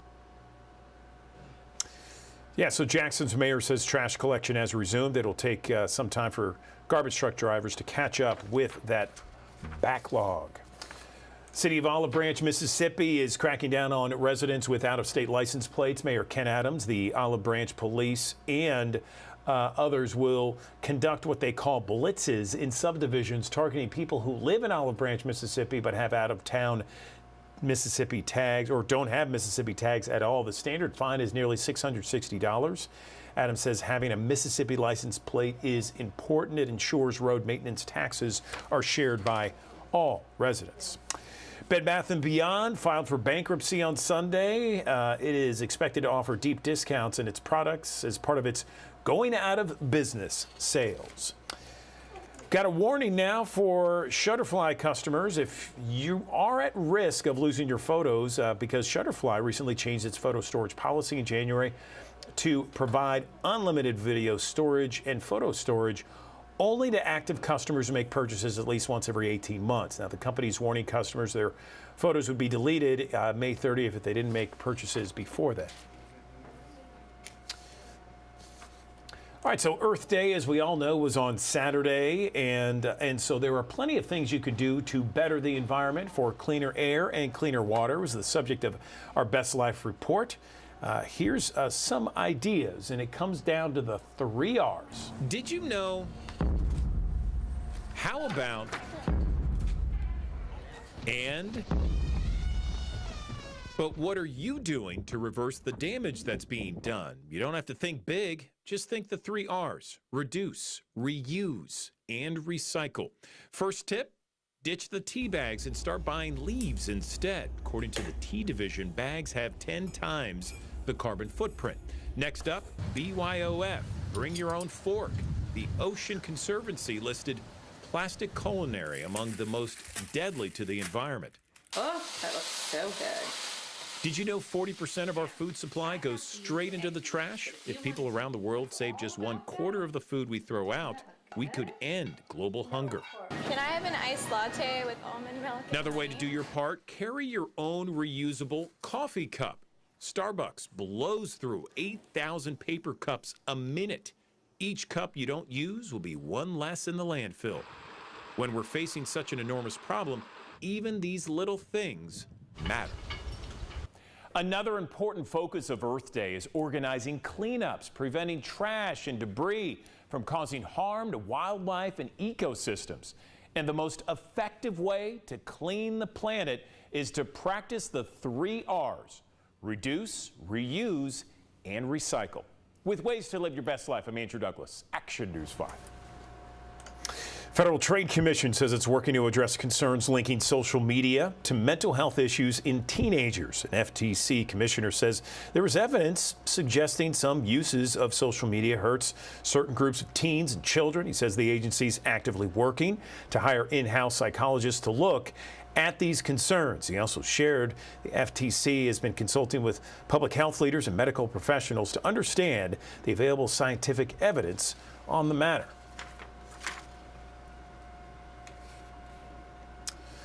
Let's talk about funding for Memphis International Airport. It got millions of dollars in federal infrastructure funding. Memphis Congressman Steve Cohen announced the $11.6 million federal grant paying for reconstruction of the facility's so-called taxiway Alpha West and the addition of a new lighting area for taxiways. The new lighting will enhance safety conditions during those low visibility nights. All right, so the Supreme Court voted to allow an abortion pill to remain widely available as appeals play out in the lower courts.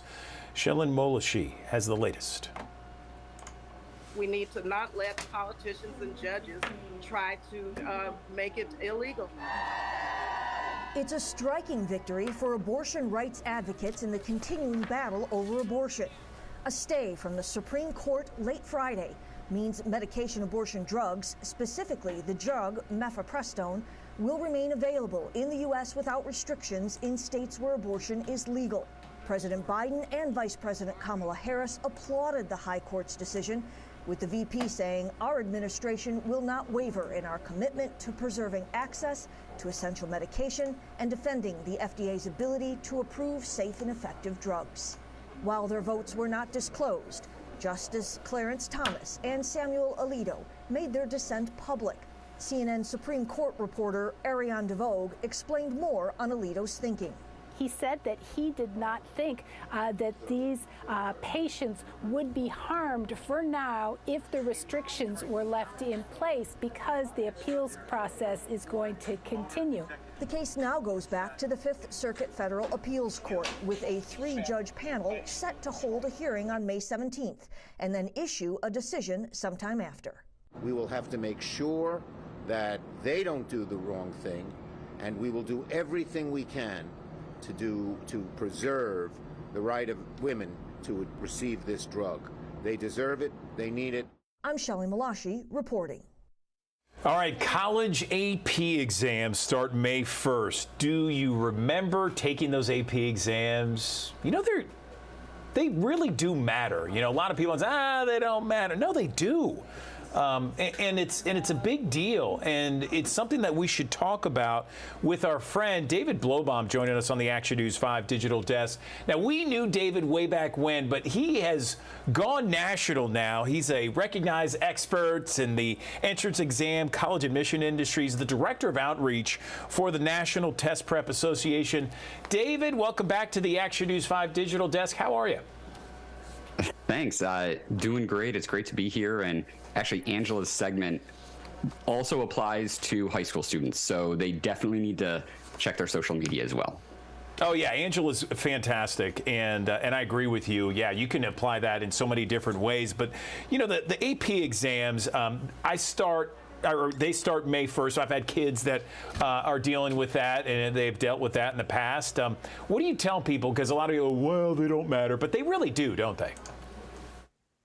Yes, so they matter in some ways that students don't think about because they're in high school and it matters for college. So there's 3 main ways that AP exams help students.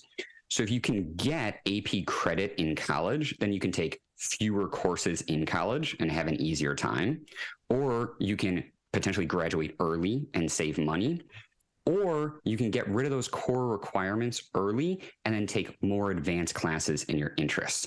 The less important usage of them is for admissions and actually getting accepted to the schools. It's really only the top schools that look at AP exam scores like that, but that's a consideration as well. And students just need to keep in mind, they're like any other tests. Preparation is key, but they can succeed. That is a great breakdown of why it's so important. I mean, various reasons here. Fewer courses, get to graduate early, maybe an opportunity to take some other advanced courses. No, that's great. That's great. What do parents need to know when it comes to studying for these exams? I know that the studying can be overwhelming at times for some students. Yeah, so the best way to do that prep is hopefully they're doing it in school, but students should be taking released AP exams and seeing how they're doing on those released exams. And then, if it's AP chemistry, seeing what topics did they miss, and then just making sure that they go to their teacher at school, or they learn those topics on their own, or they enlist the help of a good tutor who will actually help them learn those topics. Fantastic. I always enjoyed our conversations early on, David, when we talked about the SAT and the ACT, because there's so much emphasis on that, although there have been some colleges that have kind of excluded that in their admissions process, or so they say.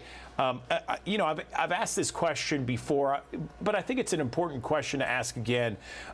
When it comes to your students who are getting ready for college admissions, should they take the SAT or the ACT?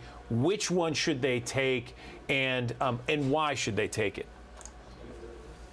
Yeah, so there has been a lot of confusion about it. And there are some schools that are test blind, meaning they won't even look at your SAT, ACT results, even if you send them. But that's only 6% of schools in the country. 88% of schools in the country are what's called test optional, which means they're inviting you to send your SAT and ACT scores because they still care about SAT and ACT scores. And so good scores will always help a student's chances of admission, more merit aid, and scholarships.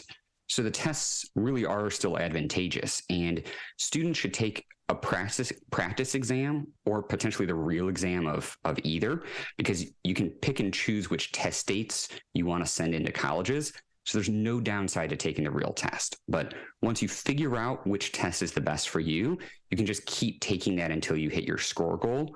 You want to finish by November 1st of your senior year, because that's when early application deadlines for early decision and early action deadlines are for most colleges.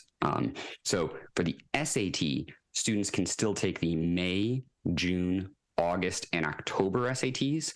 For the ACT, they can still take the June, July, September, and October tests. So plenty of opportunities.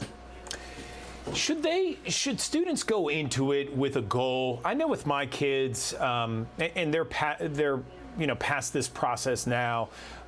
We had a goal that 30 on the ACT. That was our goal. If you can get 30 or above, we will reward you with a financial stipend. But is that a good idea? I mean, I guess you really got to know your child and what motivates them to do well, right? So that's a fantastic idea. And there's two ways to break that down. You can look up the schools that you're applying to, and a lot of them will just have a chart of, if you get this score and have this GPA, which the GPA limits are much easier to hit. So basically, if you hit this SAT or ACT score, we're going to give you this much money per year, maybe $10,000, $15,000. So definitely look up on the school's websites, can I get money for a certain score?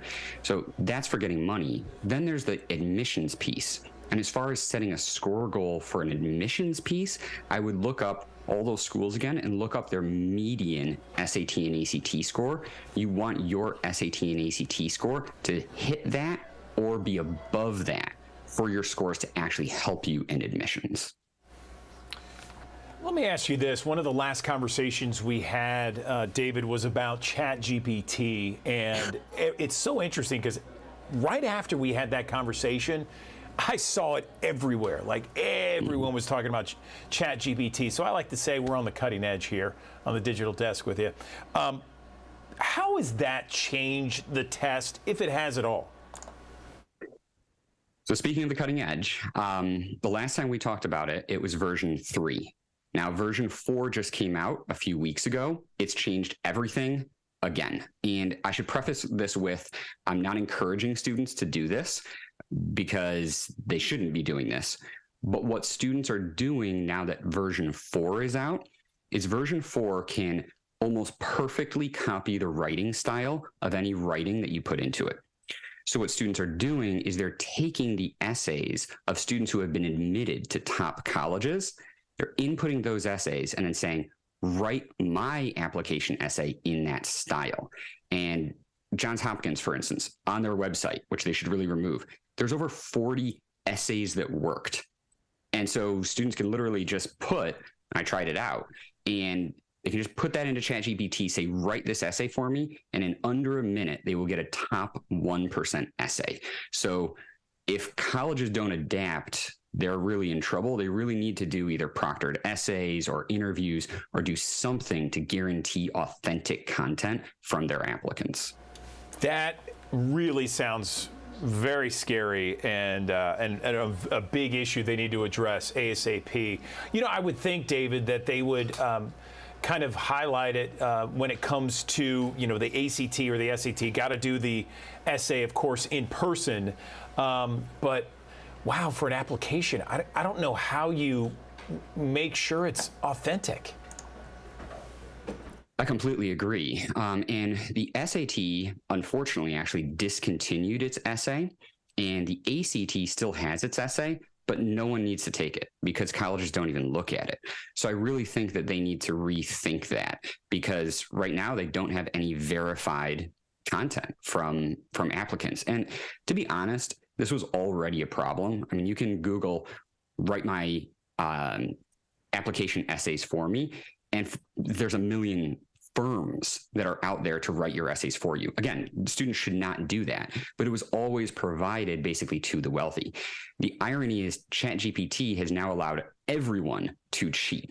It's democratized cheating, which is wrong, but hopefully it will be enough to push colleges to actually fix the problem that already existed and is just much larger now. Wow, interesting stuff. Very cutting edge as always, David. Thank you for that. What else can we talk about with regards to AP exams, SAT, ACT, that whole process that we haven't talked about already? And one thing to put on people's radar is that next year, the SAT is changing from its current format from a 3-hour paper exam into a 2-hour digital exam. It's going to be adaptive. So it's actually a good change, but for any families who have a sophomore right now, they need to be aware that in the middle of their child's junior year, that SAT is going to completely change. So the current SAT is only going to be offered until December 2023. The next SAT that's offered is in March of 2024. Very different test. So students should not start prepping for the current SAT unless they know that they'll be done by December if they're going to be a junior next year, or they should take the ACT. So something to consider. Dumb question. How does the 2-hour digital exam differ from what the exam is now? It's a great question. So the math and grammar are basically the same, but it's the reading that's going to change. And instead of being, a long reading passage and then maybe 10 questions on that reading passage, students will only get one short passage and then one question on that short passage. So no more long passages.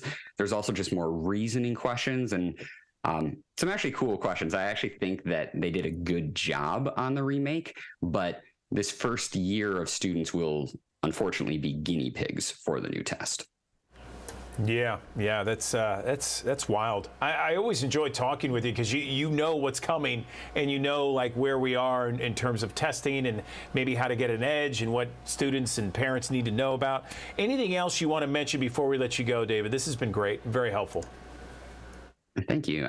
Just if families would like a vetted list of the best tutors, they can head to nationaltestprep.org, and we would be happy to, help you find the best tutors in your area. Awesome, David Blobom. We really appreciate your expertise and your thoughts and all that valuable information you're sharing with so many people here in Memphis and across the Mid-South. Thanks very much. My pleasure.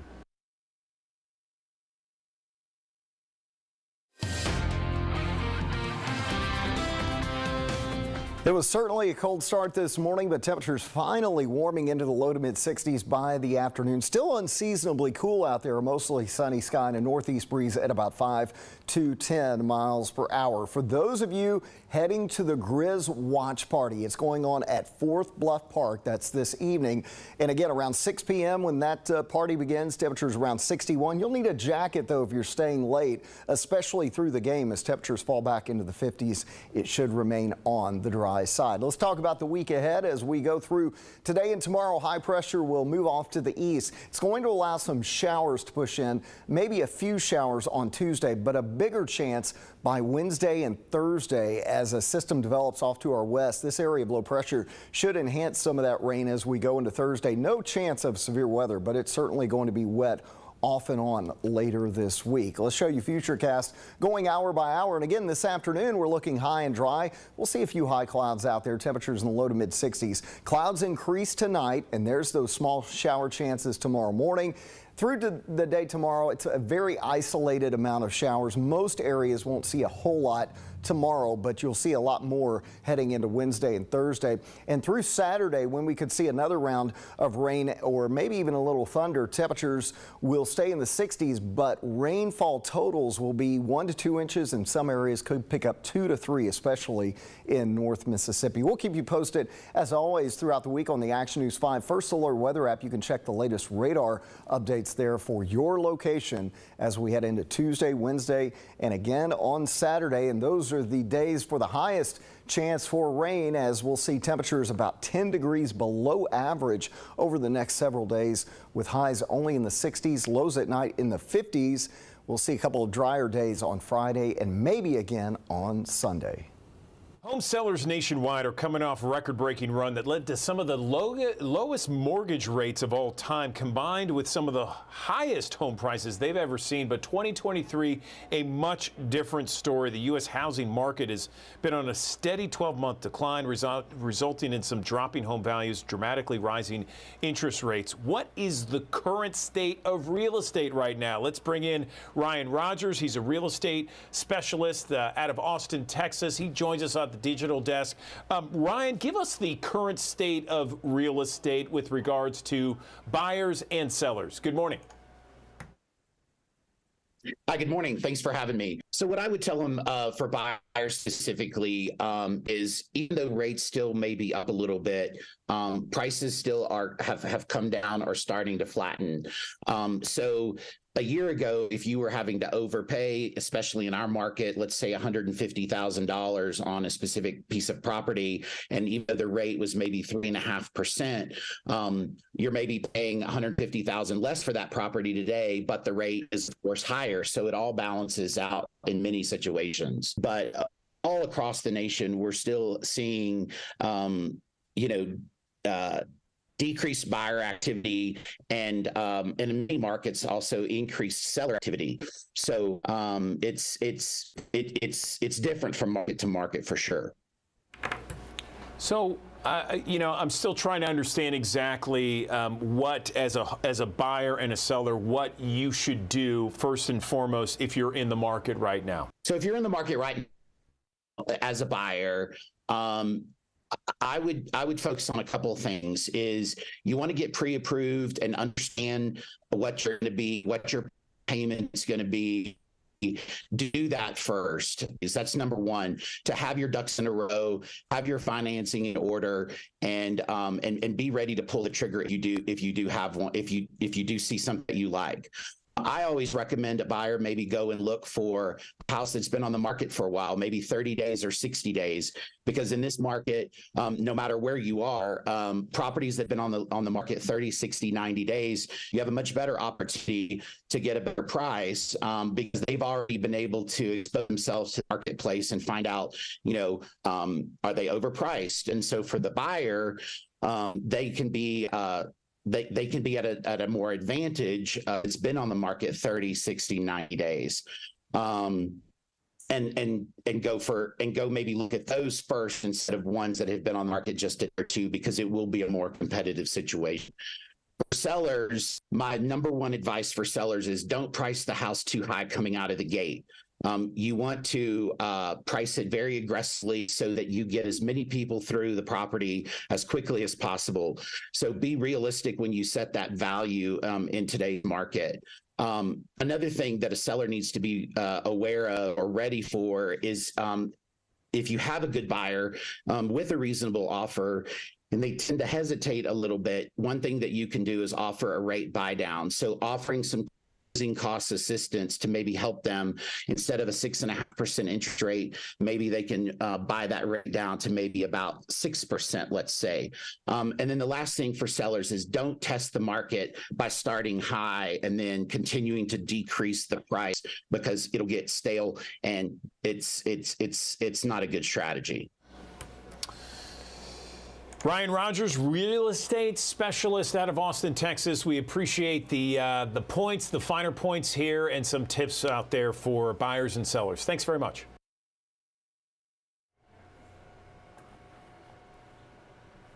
Amanda Hansen here at the Action News 5 digital desk. How about some big bucks coming to the Bluff City to make Memphis a big sports destination? The state legislature approved $350 million to help fund the plan, valued at nearly twice that amount. The money will pay for Mayor Strickland's $684 million plan to improve FedEx Forum, Simmons Bank Liberty Stadium, AutoZone Park, and build a new soccer stadium for 901 FC. Sounds super exciting. All right, so how about them Grizzlies? Unfortunately, Saturday night's game was what it was. Dylan Brooks ejected, and the Grizzlies' miserable first quarter overshadowed the fact, though, that Ja Morant, who didn't even know, by the way, that he was going to play until an hour before the game, put up 45 points, including 22 in a row in the fourth quarter. It's the third consecutive postseason that he had a game with 45 plus. He also tallied 13 assists, 9 rebounds to go along with it. That injured hand, as you can imagine, didn't prove to be a problem for Morant. He was 6 of 10 from 3 and 13 of 14 from the free throw line. So it was good to see Ja back. In that fourth quarter, I was just trying to, like you said, win the game. I got it going pretty good. Was making shots. Couldn't pretty much get over the hump. Obviously, he got going as the game went on. I mean, 45 points, being aggressive, getting downhill. Obviously, the way he shot the ball, he shot it without any hesitation, got to the free throw line, still had, I think, 12, 13 assists. The way he was moving the ball, and he was playing just with force and speed on the offensive side. I thought he was really good in that department. Ja did wear some protective padding on his hand, something he said post-game he's going to keep doing until his hand stops giving him problems. So there are doctors out there who apparently do not take seriously what is happening to women's health, especially women who are going through menopause. And in today's Best Life Report, we're going to have more on what you can do to find people that are ready to help you. Christy Nalder has found her game and so much more. Ultimately, I think it's the community. I think it's the community and the friends that I've met and ladies that are going through the same thing that I'm going through. Like so many middle-aged women, the 47-year-old was hit hard by hot flashes, sleeping problems, heart palpitations, and low energy. Doctor after doctor, after doctor, after doctor told her nothing, absolutely nothing was wrong. They chalk it up to poor diet, lack of exercise, depression. You just need to sleep better. My primary care, he kept trying to give me sleeping pills. Perimenopause and menopause, in my opinion, really can cause women to feel devalued and ashamed. Dr. Camille Moreno heads up a menopause women's program at the University of Utah. She says it's common for women to be dismissed by their healthcare providers. A survey by the North American Menopause Society found that 45% of women reported that their healthcare provider did not take their menopause symptoms seriously. The increased risk for a menopausal woman to have high blood pressure, high cholesterol, since estrogen does have protective effects at the level of the heart. Your lifestyle could also impact the severity. Smokers tend to hit menopause 2 years earlier. Your race also plays a role. Women of color tend to have more bothersome and more severe quality of life symptoms, and they suffer the longest. And Dr. Moreno tells her patients to be weary of the very popular bioidentical hormone pellet therapy. It's not approved by the FDA and can expose women to testosterone levels higher than a man's. She emphasizes to search for a doctor who will work with your specific needs. They don't have to go through this by themselves. Christy was first prescribed an estrogen patch, but it was too much. By cutting down to a quarter of a patch, she's hitting her stride. And this is something that 100% of us are going to go through, and none of us have the support that we need. Wow, there's a study that was published by the Journal of Women's Health, and it found that African Americans and those in the Hispanic community, women in those communities, were more likely to feel that their healthcare provider was dismissive of their menopause symptoms and things of that nature. A survey by healthcare providers found that many do not feel adequately trained to manage those menopause symptoms. So just something to think about there, and pretty alarming, if you ask me. So production on many of your favorite shows and film series could soon come to a halt. Listen to this. The Writers Guild of America has voted overwhelmingly to go on strike if no labor deal can be reached before May 1st, the deadline. The last writers' strike came in 2007 and lasted 100 days, but today's landscape looks a lot different. The unfortunate nature of our business is that everything that the Writers Guild has achieved, minimum compensation, pension and health benefits, residuals, has all come from either a strike or the real threat of one. The Alliance of Motion Picture and Television Producers represents several major entertainment companies.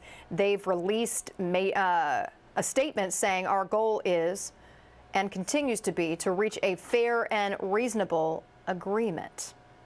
Have you seen this right here? It looks great. Well, expect some hustle and bustle this week in downtown Memphis. Setup, Beale Street Music Fest, it's coming, and that setup is starting a little bit later on today. It starts May 5th, and there's going to be plenty of headliners like the Lumineers, Glorilla. Passes, they are on sale right now if you want to snag one. All right, you've been hearing from meteorologist Spencer Denton about how spring temperatures are here. It certainly feels like spring is sprung. Warmer weather comes opportunities, of course, to improve our health, but there are also a few risks for seniors out there. Join me now on the Action News 5 digital desk is Dr. Jana Robinson of Oak Street Health's Fraser Center in Memphis. And Dr. Robinson, good morning to you. There is a recent study I want to talk to you about. It found that among people 60 and over, the more steps they take, the lower their risk of cardiovascular disease. First off, what do you think of this study? And let's talk about the importance it is for seniors to keep moving. Good morning, Andrew. This study is really another big supporter of exercise in general for seniors. People who exercise, regardless of their age or other medical conditions, live longer than those who don't. And this study shows even more benefit with lowering cardiovascular risk. This is a great thing. It sounds like it. It really does. And the study goes on to say that there's all kinds of physical health benefits, of course, but it also helps with their mental health, overcoming social isolation that we all saw during the pandemic, depression, especially seasonal depression out there associated with being inside the winter months. Where are the risk factors when it comes to seniors, I guess, kind of getting out and about this spring and summer months? I guess some of it is just being a target for people who want to do not necessarily the best things, right? Right. And our seniors are targets just like kind of anybody else can in areas where they feel unsafe. When my patients, who are all seniors, ask me what they should do if they feel unsafe, I tell them to walk in their home. Getting steps even inside their home can be helpful. However, there are additional benefits of being outside, like you mentioned. Things like walking in general increases the blood flow to the brain. Exercise helps strengthen the part of your brain called your hippocampus, which is part of the brain that helps with our verbal memory and learning. So while it's great to get outside and get some extra vitamin D and experience the sunshine, just being more physically active is a great deal. You know, I knew a lot of seniors, and I still do, that go to different areas, either businesses, malls, the Botanic Garden, the Lichterman Nature Center, just some place where they can get their steps. Those places sound like great spots. Where else can people get their steps? You mentioned their home, but where else do you recommend some of your patients get steps? All of those are wonderful places. Our local YMCAs are great places. Lots and lots of our patients have the ability to join silver sneaker plans through their insurance plans, which is a great benefit for them. And several Memphis area gyms do participate in those programs where they can go and get steps and be safe and do that at the same time. You know, obviously we were talking about, you know, ways to make sure that they're safe, obviously in a safe environment so that they feel very comfortable walking. But what about some of those other suggestions, tips, ways to be safe while walking? I know hydration's an issue. Hydration can be an issue. Our older population is much more susceptible to dehydration. So making sure that you carry water with you and don't get overheated. If it's a particularly warm day, you want to try to go in the morning before it gets too hot, or later in the day as the heat wanes. So not walking during the middle of the day would be really, really important. You should, and always make sure to check the weather and make sure they're not going to get caught in a storm or things like that. You know, we've talked about walking here. What other suggestions do you have for seniors out there? Maybe some other low-impact exercising, and some seniors that may have a problem just kind of, you know, walking, either a disability or otherwise. Right. Our seniors, just like other populations, their physical ability varies from person to person. Chair exercises are fantastic. With the advent of the internet, there are lots and lots of chair exercise videos available.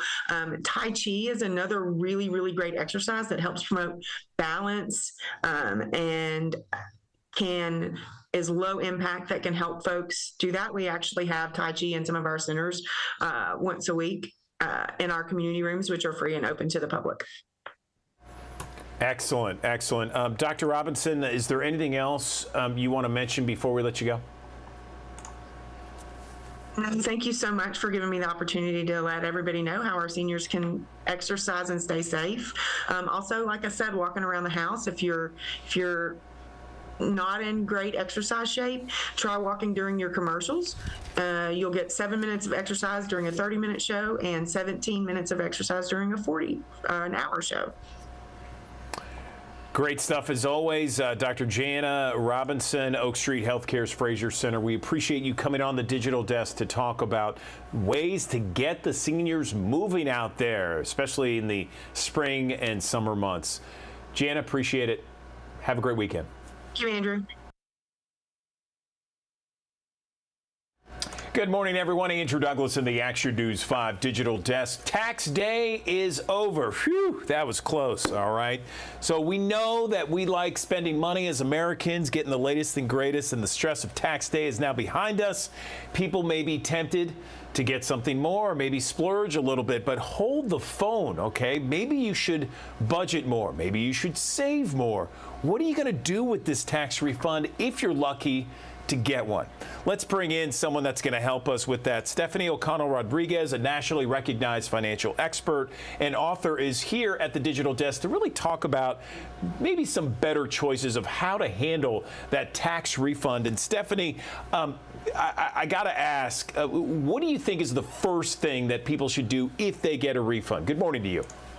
Good morning. Thanks for having me here. Well, according to Barclays Bank most recent consumer survey, the majority of Americans are actually hoping to use their tax refund to build their financial security. So we've got some pretty good intentions. Now it comes to how do we put those good intentions to build our financial savings, maybe pay down our debt, into practice. And I think in order to do that, it's going to look different for everybody. We got to start by taking stock of our own financial picture and and see what we own versus what we owe. And if we owe a lot, maybe we got to take inventory of that debt and see what we owe, to whom, monthly minimum payment, and our interest rate on each debt, so we can prioritize what it looks like to build all those minimum payments into our budget, and then make progress on making payments above the minimum payment on the debt with the highest interest rate, and make progress such that we pay off that debt and then the next highest interest rate debt and then the next, so we can get to our financial security as cost effectively as possible. Yeah, I mean, it's, you know, it's not the sexiest thing to say, hey, wait, you got a big chunk of change. You can't go to Europe or the Caribbean. No, you got a budget. You got to pay off that debt, put some in the savings. I mean, I think that is a great first start. Why is it, though, that so many Americans have just a hard time on saving there? Because we're supposed to have, like, what, 2 months of cash reserves just in case for emergency purposes, right? That's right. At least 2 months in emergency savings, ideally maybe 6 months, maybe more. After the pandemic, we had people out of work for more than 6 months. So you always want to think about, and what's the financial security I need and the emotional security I need to get through another potential financial emergency. Now, when you're trying to figure out how to prioritize this along with your other financial goals, it's really important to make sure that you're making the most of the savings that you do have. So if you go open up a savings account at your local brick and mortar bank, oftentimes you're getting very, very low interest rates on that savings account. And we always talk about, I want to make my money work better for me. But if you're getting 0.35% interest on your savings, which is around the national average, you're really not getting a lot there. So I like to shop around with my savings like I do for anything else. And I really like online high yield savings accounts, which offer interest rates much, much higher than the average. Barclays, for example, has a high yield online savings account with a very high interest rate. They've got no minimum balance requirements, no monthly maintenance fees, plus the FDIC insurance. And as you mentioned, people are having a hard time building up this kind of savings, and that's because prices have been on the rise. Inflation has been the big story these last couple of years. Most recent numbers, 5% increase year over year on our cost of living. And that's not just the vacations, the exciting, sexy stuff. That's the stuff we need, like our groceries, like our housing payments. And so if you really want to build this stuff into your budget, I like to make saving, debt payoff, investing a line item on the budget, just like I do those other expenses. I like that. That's a great idea. High yield savings accounts. And yeah, you're right. Inflation is still outrageous. I know we had something that said it's down to 5%. Well, it shouldn't be higher than 2%. I mean, it's still affecting us. I mean, eggs are outrageous, and airfare, my gosh, I mean, flying anywhere is super high. So I know that a lot of Americans are starting to go back in debt as a result of a lot of things, including inflation. What's the best method an effective method, the most effective, to pay down debt that so many Americans are accumulating right now? Well, the best method to pay down debt is the one you can stick with, right? So the only way to figure out what that's going to be for you is to, again, start by taking inventory of what you owe and build it into your budget as you're able. I talked about a method that's called the debt avalanche, and that's where you prioritize paying off the debt with the highest interest rate first. For some folks, it might be tackling the debt with the lowest balance first, so you can see the progress you're making, and that then motivates you to make progress on momentum toward paying off the next debt. And I know that it's more cost effective to address your highest interest rate debt first, but again, it's what is going to work for you. Even if it costs you more over the life of your loan, if you're going to stick with it, if you see the progress of knocking out that low interest rate debt first, that's fine by me. Just make sure that as you're doing that debt payoff, you also are building your emergency savings, because if something does come up and you do get an unexpected expense like a medical bill or something happens with your car or your home that you must repair, you really want to have that high yield online savings there for you so you can tap into it and not put it on a high interest rate credit card and add more to your debt. Just curious, Stephanie, for people out there, how do you find a high yield savings account in your hometown, for example? We're in Memphis. So typically speaking, you're going to find your high yield savings accounts online. And the reason for this is the high interest rates and the annual percentage yields that you get in those online savings accounts, you get them because they have lower costs of operating. If you don't have to maintain the brick and mortar presence, that's a lot of money saved. And that savings gets passed along to the consumer in the form of these lower fees, in the form of these higher rates. And so going to resources like banking.barclaysus.com will give you information about how you can find your high yield online savings account. And it's really easy to set this up. I have done it. It's how I saved for my wedding. It's the first account that I opened with my husband. Great way to combine finances, by the way. And it's really a great way to maximize the money that you are saving, because when you do just go to your default bank that's on the street, there's a value to that, but you don't get a lot for your money in the savings account. And often in CDs, the interest rate isn't as high as these banks that have the high yield online savings account. So I definitely suggest comparison shopping, just like you do for anything else. This is a conversation I could have forever, and I know it's very popular among so many people. It's just, financial literacy out there. So let me ask you this. If we have thousands of people that tune in each and every morning watching us here on the Digital Desk, if you were to give like bullet points, maybe 3 bullet points for someone that's looking to have better financial success in 2023, the tax season is now over, tax day has come and gone. What would you recommend? I think you have to take stock of your full financial picture first. A lot of the times we think we know what we're bringing in each month because we know what we make annually or hourly, but what that actually looks like after taxes, after deductions, in our take-home pay can be very different. And we want to make sure we're planning off of our reality, not off of our aspirations. And then on the flip side, we got to take stock of our expenses. We talked about taking inventory of what we owe and to whom, but also this has to include those savings contributions. This has to include our essential living expenses, housing, groceries, utilities, insurance, all of that good stuff.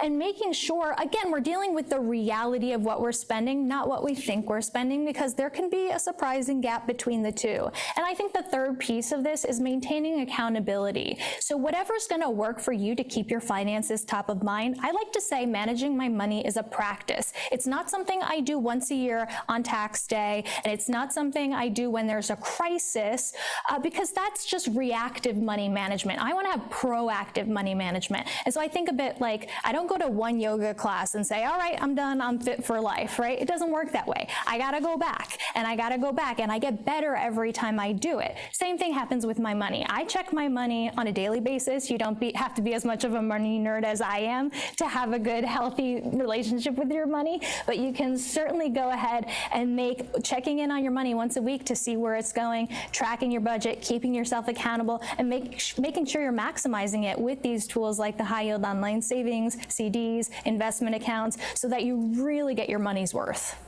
I love it, Stephanie. We've talked about a lot this morning. Where can we go to get some more information, including these tips that we talked about? Yes, so it is Financial Literacy Month. I know we talked about how important financial literacy is. So you can head to this portal at banking.barclaysus.com. Again, that's banking.barclaysus.com, and go to the Resources tab. There's a lot of tools, articles, information about how to manage these money goals, how to get the most from your money, and how to prioritize when you have a lot of money goals at once. Okay, Stephanie O'Connell Rodriguez, we really appreciate the conversation this morning. I think we helped a lot of people with this and just thoroughly enjoyed it. Thanks. I hope so. Thank you, Andrew. Hey, it's Amanda Hansen here at the Action News 5 Digital Desk, and I want to tell you about this nonprofit that is dedicated to helping foster children that's making its way to the Memphis area, and I think it's going to do some incredible work. I'm so excited to talk to you about this more. We have Virginia Roberts that's joining us now with Isaiah 117 House. Good morning, Virginia. How you doing? Good morning. Thank you for having me. I'm glad to be talking with you. I think this is a great topic, and I think that the work that this nonprofit is going to bring to Memphis is going to be incredible. I've done several stories in the past with children that have been in the foster care system and aged out, and they always talked about the foster care system being broken in so many ways. I think that what this nonprofit is going to do here in the Memphis area is going to be great. So let's talk a little bit more about Isaiah 117 House and what it's all about. Great. So the Isaiah 117 House actually began in the heart of Rhonda Paulson back in 2014. She and her husband in Elizabethton, Tennessee started their foster care classes to become a foster parent. And one of those classes involves going to a DCS office and kind of seeing what the process looks like. And at that time, they saw that, or they found out that children, often when they're removed from their home, go to wait a placement in the DCS office, which feels a lot like the DMV. It was never intended for children. And post-COVID, things take a lot longer for the placements. There's fewer foster families and such. And so at that time, she just said, what if there was a home where the children could come rather than going to a DCS office to sit and wait, that they could go to a house where there would be volunteers there who is their job to lavishly love on these children. They'd be offered a bubble bath or a hot shower, home cooked meals. They could play outside with volunteers, all while the caseworker gets to have a private office where they can make those phone calls for the placements and just find the right placement. The volunteer gets to help take care of the child, lighten the load of the caseworker. And then when they do find a placement, we help ease that transition for the foster child and the family by helping provide them with whatever they need, car seats, formula, clothes. And so it just really changes the way that foster care begins. And I think that's so important because, like you said, the DHS, it was not set up for a kid to be sitting in there, and just the emotional and the trauma that those children are already experiencing. So having something like this is great. And I love that this started in Elizabethton, Tennessee. My dad actually grew up in Elizabethton, Tennessee, small world. But you know, I know that this is this is something that you're passionate about. Can you share a little bit about your story? Sure, I would love to. So our family began our foster care journey about 7 years ago, and we sat in the same classes to become a foster family. And I can remember thinking about what removal day might look like for a child. And at that time, I was imagining a child being rescued from a bad situation, immediately taken to a loving foster home where they would just automatically feel safe and all would be well. But after 7 years, I've tragically realized that is not removal day. A removal day is a child's worst day. It's a day where they have a stranger that comes into their home, says, you need to come with me. Here's a bag to pack some of your things. There's a lot of maybe chaos in the house. They're being taken away from everything they've ever known, their mom, their pets, maybe their favorite blanket that they forgot, and all of the shuffle. And then they're taken to a place that was never intended for children to wait. So after we finish our foster care classes, we've had many placements and people through our house or children through our house. And in November of 2020, we actually adopted our youngest son, Josiah, through foster care. And so at that time, we had 5 kids, 9 and under. And I can remember our caseworker, she started to write the paperwork to close our home. And we said, no, just wait, we know the numbers, we know the need. At this time, there's over 1,200 children in foster care just in Shelby County. That's more than double the next county in Tennessee. And so we said, no, we've got more room in our heart, more room in our home, even though our septic system would probably tell you differently. And so we said, we can take a teen girl because there's a huge need for foster families to take teenagers. So it wasn't long before we got a phone call, not for 1 girl, but for 2 teen girls. And when they call you for a placement, they only tell you what you need to know. So we didn't know that me and Trinity had spent 7 long days bouncing between a DCS office and emergency respite placement so that they would have a place to rest their head that night. We didn't know that they had spent 7 days hearing rejection call after rejection call, just feeling unloved and unwanted. And so we also didn't know that we were the very last call that they were making before they split the sisters up and started back at the top of the list. So thankfully we said yes. That day they came into our home, and a short 6 months later, they became a part of our forever family. We adopted them as well. So now we have 7 children, 3 that have gone through the foster care system that we've adopted. So it's very close to our heart. It's would have changed their story a lot if there would have been a home that they could have gone to.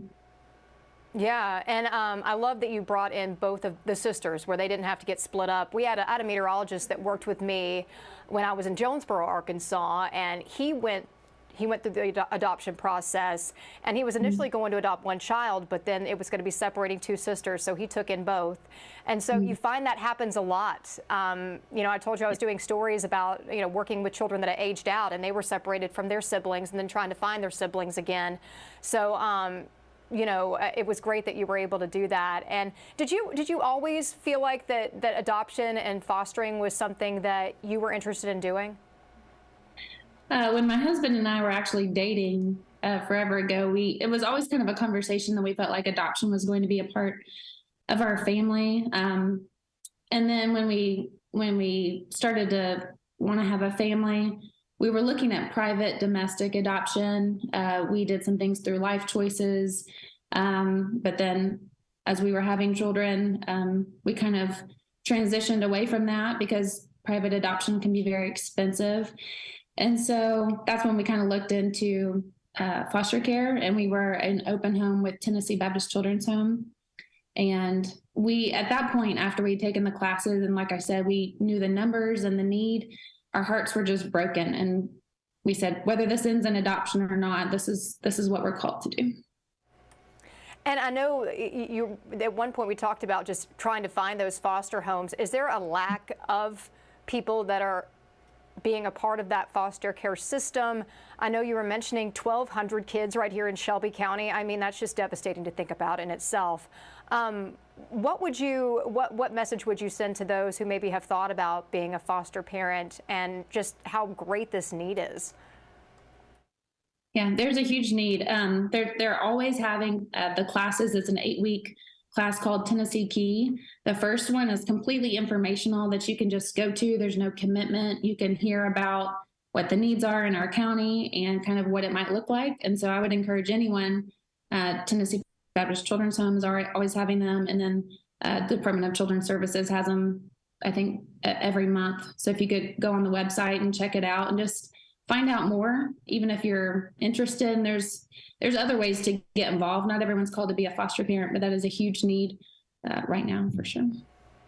And I think it's great that Isaiah 117 House is coming here in Memphis. I know they have locations in other parts of the state. This is the first here in West Tennessee, and they're also based in other states as well. And like you said, the need with so many kids in that foster care system, this is going to be a great bridge for them to be able to have that smoother transition, even though they're dealing with that traumatic experience in itself. I know that there's going to be a kickoff event that's going to be coming up towards the end of the month. Can we talk about that a little bit? Yes, we would love for anyone who's interested in being a part of the Isaiah 117 House. There's so many opportunities to get involved at every level, to come to the kickoff event that we're having this coming Sunday, April 30th. It's at 3:00 at Harding Academy. And Rhonda Paulson, the founder and director, is going to be there to be speaking and just sharing the mission and the vision and finding out how to get involved. And let's talk about where this location is, where y'all are going to be located. Currently, we don't have a house yet. So after we kick off, once the community once we launch our awareness campaign and a lot of people know that there's a need, then we're looking for land. We're looking for donated houses that we can a lot of the houses have been remodeled. Some of them are new builds on land. And so just asking for people to help connect us. We're actually going to have 2 houses in Shelby County starting out, which is exciting. We definitely want to stay closer to the downtown, midtown area because that's where the DCS office is. and 40 South Main. So we'd like to have a closer access to that. So yeah, we'd love any leads that anyone has on that. Yeah, is there a website that's been set up yet, or where an email address where people can, if they're watching right now, we have thousands of people that watch us on our stream. Is there a way that they can connect with you guys if they say, hey, I want to get involved with this and the work y'all are doing? Absolutely. We have a Facebook and Instagram account. If you put in Isaiah 117 House, Shelby County, Tennessee, you can find us there, or you can email at shelbytn@isaiah117house.com. Virginia, this has been a great conversation, and I'm so excited about this. Is there anything else you feel like we missed that you want to make sure we hit on before we let you go? After we kick off on Sunday, we're going to be having monthly expansion meetings where anyone from the community can come and join our team and help just get this off the ground. We would love help spreading the awareness of our event and just opportunities to help. Well, Virginia, I really appreciate you joining us here on the Action News 5 Digital Desk, and good luck with the kickoff event and just all the excitement headed your way over the next couple months with this new venture. Thank you. Thank you. Hey, here's a live look right now. High Five camera in Midtown Memphis. Look at that blue sky. That's the best way to start a Monday. I love it. It was a great weekend. A little chilly out there this morning, probably a little bit cooler than I really prefer, but you know what, it's going to warm up as the day gets on, so you might want to have that light jacket in case you need that. Let's go ahead and get an update on your forecast from meteorologist Spencer Denton. He's going to break it all down for you, let you know about our next rain chance. It was certainly a cold start this morning, but temperatures finally warming into the low to mid 60s by the afternoon. Still unseasonably cool out there, a mostly sunny sky and a northeast breeze at about 5 to 10 miles per hour. For those of you heading to the Grizz Watch Party, it's going on at Fourth Bluff Park. That's this evening. And again, around 6 p.m. when that party begins, temperatures around 61. You'll need a jacket, though, if you're staying late, especially through the game. As temperatures fall back into the 50s, it should remain on the dry side. Let's talk about the week ahead as we go through today and tomorrow. High pressure will move off to the east. It's going to allow some showers to push in, maybe a few showers on Tuesday, but a bigger chance by Wednesday and Thursday as a system develops off to our west. This area of low pressure should enhance some of that rain as we go into Thursday. No chance of severe weather, but it's certainly going to be wet off and on later this week. Let's show you Futurecast going hour by hour. And again, this afternoon, we're looking high and dry. We'll see a few high clouds out there, temperatures in the low to mid 60s. Clouds increase tonight, and there's those small shower chances tomorrow morning. Through to the day tomorrow, it's a very isolated amount of showers. Most areas won't see a whole lot tomorrow, but you'll see a lot more heading into Wednesday and Thursday.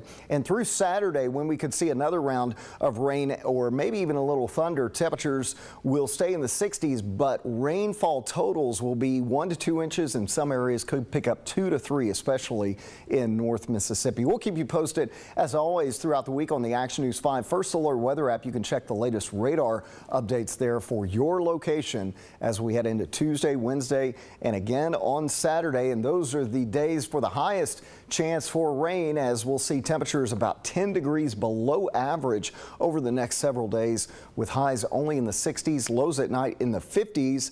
We'll see a couple of drier days on Friday and maybe again on Sunday. Okay, Andrew Douglas here in the Action News 5 Digital Desk. April is Head and Neck Cancer Awareness Month, and you may not know how to get screened here or the probability of perhaps you and the chances of getting a cancer affiliated with your head area or your neck area. Joining me now to talk about this is Dr. John Gleistein. He's with Methodist Le Bonheur Healthcare. John, good morning. How are you? Good morning. I'm doing well. Thank you. Great, great. So let's talk a little bit about this Awareness Month and why do you think it exists? Is there just people that just kind of not really know much about head and neck cancers, or is it kind of tough to diagnose? Explain. Well, it's a good question. Head and neck cancers are something that can present in a variety of different ways. And some people, they are it's very obvious because they have a really sore spot on the tongue, or they are having a lot of difficulty swallowing. But in some people, it can be a lot more subtle. Sometimes they'll be shaving and they'll notice there's a new spot on their neck that they weren't aware of before. So there are a lot of different ways that these cancers can present, and it's important to be aware of them so that you can try and get checked out. The other thing is that there aren't great screening tests. It's not something that's going to show up on routine blood work. So being aware of the different signs and symptoms is something that can help you out a lot. Wow. Okay. So are there any screenings at all, or you just have to watch out for the symptoms? Yeah, the best thing you can do is if you're concerned about something is get it checked out. So sometimes these patients will come to us sent by their dentist who's cleaning their teeth, and they look in the mouth and see something that doesn't look right. Or maybe it's their dermatologist or their primary care doctor sees something on their regular exam that looks abnormal and sends them in. But a lot of times it's the patients themselves who realize something's different and they want to get it checked out. I follow you. Okay, so when it comes to head and neck cancer, what parts of the body are included in that whole process? So head and neck cancer is a subset of cancers that include the face, anywhere on the skin, inside the mouth, the throat, the voice box, the ears, and then all the salivary glands, the saliva-producing glands throughout the face and neck. Okay, good to know there. So obviously it includes everything around the face. Let's talk now about the warning signs, because it sounds like that is something that's so important. What should people watch for? So signs that could be worrisome are there's a new sore that's developed inside the mouth that doesn't go away quickly. You know, sores can pop up inside the mouth that are totally normal, but usually they will go away within 1 or 2 weeks. Something that's been there for longer is something that needs to get checked out. A sore throat that hasn't gone away, a change in your voice that hasn't gone away. In short periods, all these are normal findings, but when they last for a while, that's something to really be concerned about. And then, as I was saying earlier, a neck mass, if something pops up and there's a lump on your neck that wasn't there before, that's a concerning finding. How common are head and neck cancers? They're actually increasing in frequency. So it's a lot of different types of cancers in the country are going down in frequency. Head and neck cancer is rising. And so in the general population, it's not something that you see every day, but as a head and neck cancer specialist, I see new head and neck cancers almost every single day. How curable is this cancer? I mean, what's the success rate? I mean, cancers go on all sides of the spectrum there. I mean, is it one that's got a good success rate? That varies tremendously based off how early you catch it. So if you catch something that's just a small spot, that's something that's going to be very treatable. If it's something that you've been aware of these symptoms for a year, but you've been neglecting to go get it checked out, it could be a lot more serious and could be a lot more difficult to treat. You mentioned it's growing. Why is it growing, you think? Well, the specific type of cancer that's really growing is throat cancer caused by the HPV virus, the human papilloma virus. This is the same virus that causes cervical cancer in women. And it's the same virus that you are protecting against when you get your Gardasil vaccine as a teenager. And so that particular type of cancer is on the rise. And the good news about it is that it actually is more treatable than some of the other cancers that are associated with a long history of smoking and drinking, like many other head and neck cancers are. So how can we prevent head and neck cancer, or can we prevent it at all? Well, the biggest risk factors for head and neck cancer, number one by far is smoking. So if you're a smoker, quitting smoking is definitely the best thing you can do, not only for for your overall body health, but to reduce your risks of developing a head and neck cancer in the future. The other thing is with these cancers that are caused by the HPV virus, getting vaccinated against the HPV virus can help protect you from ever developing one in the first place. Should we be performing self-exams on one another or each other, I guess? Well, I think that being aware of what's going on inside of your mouth and what's going on in your neck are something that can be very helpful. Sometimes patients come in and they say, I was brushing my teeth and noticed this spot on the roof of my mouth that hadn't been there before. And, that's a way to potentially catch something early. And so if you just look in your mouth from time to time or feel your neck from time to time, and if something feels different to you, then go get it checked out. It may be nothing, but potentially you're catching something early that can really save you. If someone notices a change in their voice, or they find a lump, or, as you mentioned, there's a spot, in their mouth that is unusual and they've never seen before, what should they do? Well, usually the most common route is someone goes and sees their primary care doctor, and the primary care doctor will look at it and either say, oh, this is nothing, this is a benign spot or just a normal lymph node. But if they have any concern whatsoever, they'll send them on to a head and neck specialist such as myself and get them checked out for further exam. Okay, so early prevention is key. Early detection, I should say, is key. Anything else you'd like to mention before we move on, Doctor? Well, I think that being aware of your own health is something that's going to serve you well throughout your entire life. So whether it's trying to catch a cancer early or just trying to be aware of what your body's trying to tell you is important. So that combined with quitting smoking are definitely the two best things you can do to stay in good health and try to prevent head and neck cancers from ever developing. Is there a place, Doctor, where we can get some more information about head and neck cancers? Yes, the American Head and Neck Society is a society that there are links to online that can give lots of information for patients. There are videos, there are educational materials, and so if there's something you're interested in learning more about, that's a great place to look. All right, Dr. John Gleistein with Methodist Le Bonheur Healthcare. We appreciate you telling us about head and neck cancers. Certainly, April is Head and Neck Cancer Awareness Month. Thanks so very much for bringing awareness to this issue. Absolutely. Thank you. Well, May is Mental Health Awareness Month, and with 80% of Americans in debt amid inflation and rising interest rates, one of the biggest factors impacting our mental health is financial debt. So joining us to discuss more about that is licensed clinical psychologist and National Debt Relief Financial Wellness Board member, Dr. Razin Moradian. Good morning. Thank you for taking some time to share some information with us. How are you doing? Good morning. Thank you for having me. Absolutely.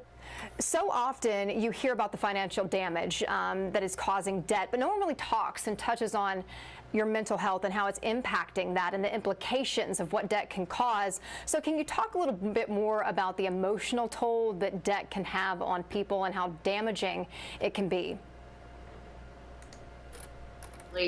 So, just in general, being in debt is very overwhelming, and people feel as if they have lost control of their lives. And in fact, a survey by National Debt Relief found that about 69% of respondents said being in debt has made them withdraw from the things that they love. And about 70% feel like a black cloud hanging over them when they're in debt. So certainly this loss of control really triggers fear of the unknown and embarrassment. And this heavy burden of debt can also make a person feel very trapped and isolated from others. What actions can people take to be able to support their mental health while struggling with debt? Because right now it just seems like people are more burdened with debt than ever with everything we're experiencing in the world right now. Can you talk about that a little bit more? Yes, absolutely. So, one of the first things you want to do is to establish a plan. And that's really vital in gaining control back over your life. And that's where resources like National Debt Relief can really help. They are the leading debt relief organization that has helped over 450,000 people settle their debt while really empowering them to lead a healthier financial lifestyle. So what happens is their team will work with people to guide them on the path to becoming debt-free and support in developing a plan to financial independence. Now, once that plan is established, their team will then negotiate with creditors to lower the total amount of debt owed. And this type of support and feeling really gives a person control back into their life. They can breathe again, and they feel finally some financial and mental health freedom, which empowers them to feel free and live again. Absolutely. So why is self-care so important during challenging times? And what are some ways that people can really practice that self-care to make sure that they are staying healthy while still trying to manage a budget and deal with the debt that maybe they're experiencing right now? Yes, so practicing self-care, no matter what type of challenge you're facing, is really key to maintaining good mental health. And a few self-care tips can be practicing one activity that you like to do daily, and that could be anything from exercising to reading to talking to a friend that you trust.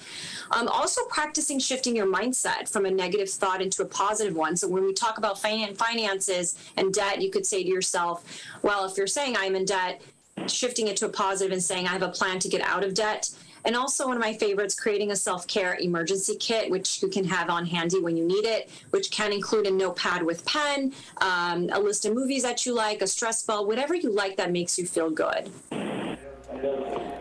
I really like that idea. So what are some ways people can feel supported by others while they're experiencing this debt? So I always encourage open communication to avoid feelings of isolation. So whether it's with your partner, your spouse, your family, or friends, because when we tend to stay silent with a lot of these issues, they tend to build up internally, and that can cause further stressors when it comes to either relationships or your social life. Secondly, when debt feels insurmountable and you don't really know where to start, turn to professionals. And I think of National Debt Relief as an encouraging coach, because they really empower people to take control of their finances and help them establish sustainable habits that help them stay out of debt. Well, a lot of good information. Where can people go if they want to get more resources like this or find out more? Can you share where they can go? Yes, they can go to nationaldebtrelief.com, or they can call 1-800-927-6955 for a free consultation. Well, Doctor, I appreciate you taking some time to join us this morning. Any last remarks you want to make before we let you go about the importance of this month and making sure you're not just taking care of your physical health, but your mental health as well?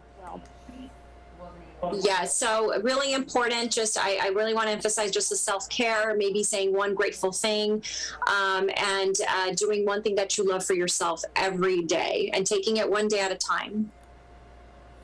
Well, Doctor, I appreciate your time. You have a great rest of your morning, all right? All right. Thank you. You too. Thank you for having me. All right, Amanda Hansen here at the Action News 5 digital desk. How about the Memphis Grizzlies? Unfortunately, Game 3 didn't turn out the way we hoped. But again, we have Game 4 coming up tonight against the Lakers. Joining us now to talk more about it, talk all about the Grizzlies, the big game, Eric Hasseltine with the Grizzly Radio Network. Eric, good morning. How you doing? I'm good, Amanda. How are you? I'm doing good. You know, like I said, Game 3 didn't turn out the way we hoped in LA. No, yeah, not at all. It's not a good way gate. to start a game to go 3 for 25. Yeah, you know, that's what I was saying. Straight out the gate, it just seemed like it was, you know, it was a little sloppy off the top. What were the big takeaways for you? Obviously, Dylan Brooks, that whole ordeal, the drama. Yeah. And but Ja, I mean, he was back, right? Yeah, he came out like a house of fire. He was terrific once the Grizzlies fell behind. I just felt like, in all honesty, the Grizzlies missed some open looks in the early going, and the Lakers made them pay.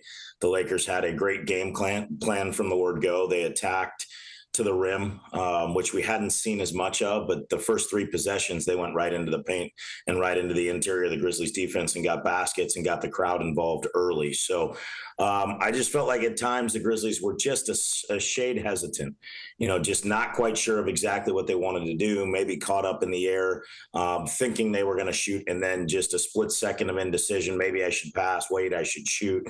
And that usually doesn't lead to good things. They didn't play their best basketball by any stretch of the imagination. They had one of those nights that sometimes you have. It's just hard to see when you're watching a playoff game, to see a team that's played so well play that way, especially in a game on the road and you're trying to regain control of home court advantage. You know, as far as the stuff with Dylan and LeBron goes, there's going to be a lot more made of that than anything. And obviously the comments kind of led to that. In real time, I didn't think it warranted an ejection, but when you hit somebody that's a non-basketball play, that's kind of the letter of the law, the rule. And I think that the officials they're not blind to what's going on in this series in terms of the trash talk, and they're trying to keep a handle on it. So you have to keep your composure better than that. I thought that hurt a little bit, but the Grizzlies still were able to make a run and get themselves in striking distance. But when you fall behind by 29, striking distance is about 10 or 12 points. Yeah, that's still a long way to go after that. You've exuded a lot of energy to get there. So I would expect this group that's been very resilient all year to come out tonight with a much better game plan, a much better focus, and be a much better execution is probably the best way to put that.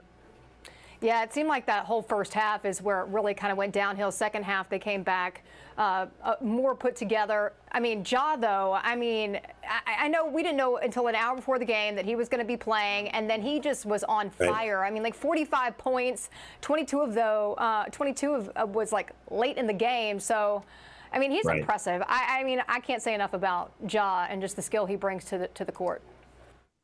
He's a special player. He's one of the best 10 players in the world, in my opinion, without a doubt. I think he's got limitless potential as well, and you see what he can do when he wants to take over a game. I thought in the early going he was a little tentative, and rightfully so. The wrist and hand had bothered him tremendously, and it's incredibly painful, and he wasn't sure what he could do, what he couldn't do. I think seeing the first couple of three-point tries go down helped. I do think the Lakers have pretty much tipped their hand as to what their defensive game plan is. They put a bigger defender on him, and anytime he touches the ball, they're running a second defender at him as well. So I think he finally kind of grasped the notion of if he's going to go, he's got to go right away. He can't hesitate and wait and try to survey what the defense is doing. They're coming with a double team just about every time, and he's got to have to make a really instantaneous decision just about every time he has his hands on the ball, and that's whether to set somebody up or whether to score the basketball himself. He's quite capable of that. I think, so much has gone into what's happened off the court for him this season that we haven't really seen or paid enough attention to what he's done on the court, which is take bigger steps forward in the advancement of his career. So he's just getting started. And I know if anybody is itching to get out there, earlier than the 7 o'clock Pacific time tip, it's him, because he doesn't like nights like that to sit around for a long time. He wants to get right back to it. So let's get to tonight's game in LA. What's it going to take? What kind of mindset do the Grizzlies need to have when they come out on the court tonight to be able to pull out that win before they head back to Memphis? Well, I think you got to go and approach it the same way you approach game 2. And I think you have to just completely forget about game 3, other than the fact that if you take your time to get your wheels rolling against this team, you're going to be in real trouble, because even though the Lakers are a little bit longer in the tooth, they have a little bit more of a veteran-laden roster than the Grizzlies do, guys that have been in the league 15, 20 years. When you talk about LeBron James, Anthony Davis is double-digit years in service, and a lot of these guys around them, except for Austin Reeves and Rui Hachimura, have been in the league for almost a decade each. So you can't take your time to kind of get the feel of the game. They're going to come out and try to strike right away. So you've got to go out and be the more aggressive person. I hate to use this analogy per se, because it's not a fight, it's a basketball game. But when you're in a fight or when you're in a game, you want to be the person or the team that hits first, that strikes first, that makes first contact, that really sets the tone early on. So I would expect them to do that. I would expect them to be more, I would say, aggressive and with more conviction into what they're doing. Again, I thought in game 3, they just kind of hesitated a split second. Maybe it was the return of Ja in that instant second where you go, should I be taking the shot or should I be giving the ball to somebody else? You've got to know to just let it go and to just be confident and play your game. Xavier Tillman had a monster game too, because he just found open spots. When they double teamed off of him, he was in the right place, right time. We saw a little bit of that, but I didn't think enough. Luke Kennard's got to find some openings on the perimeter to soften up the defense a little bit. Desmond Bane started to get it going in the second half as well. He needs to come out right from the word go. And I think they need to get Jaren Jackson involved in the early offense. There's not a lot of guys in this league that can square him up and stop him one-on-one. And if Anthony Davis is not going to guard Jaren Jackson, and it's going to be, whether it's LeBron or, who knows, it could be Jared Vanderbilt, he's got to try to make something happen in there. And you can't worry about if there's contact and no call. I think sometimes the Grizzlies get a little flustered that they don't get a call, and sometimes it can affect them. They've got to put that behind them. This is playoff basketball. They know what it's all about. They've been there before. They have the experience factor working with them, not as much as the Lakers, but they're not a green team, so to speak, when it comes to playoff basketball. So play through the contact and just, let your game do the talking. I think when you break it down, they're as good, if not better, than the Lakers, and they have every opportunity to win this game and tie it up 2-2 and come home for what'll be a rowdy environment for game number 5 on Wednesday. I know, I can't wait for game 5. I'm still wanting to make it to the game. I'm not sure if that's going to happen yet, but I'm going to try to for sure. Well, we need to talk to your bosses. We need to get you out there. I mean, come on. You're a woman of the people. You're clearly, in this Memphis media that I see a lot of people there I don't recognize. I know you've been here for, a long time. You've been as supportive as anybody. So I'm not sure who we need to speak to over there, but we need to get you out there.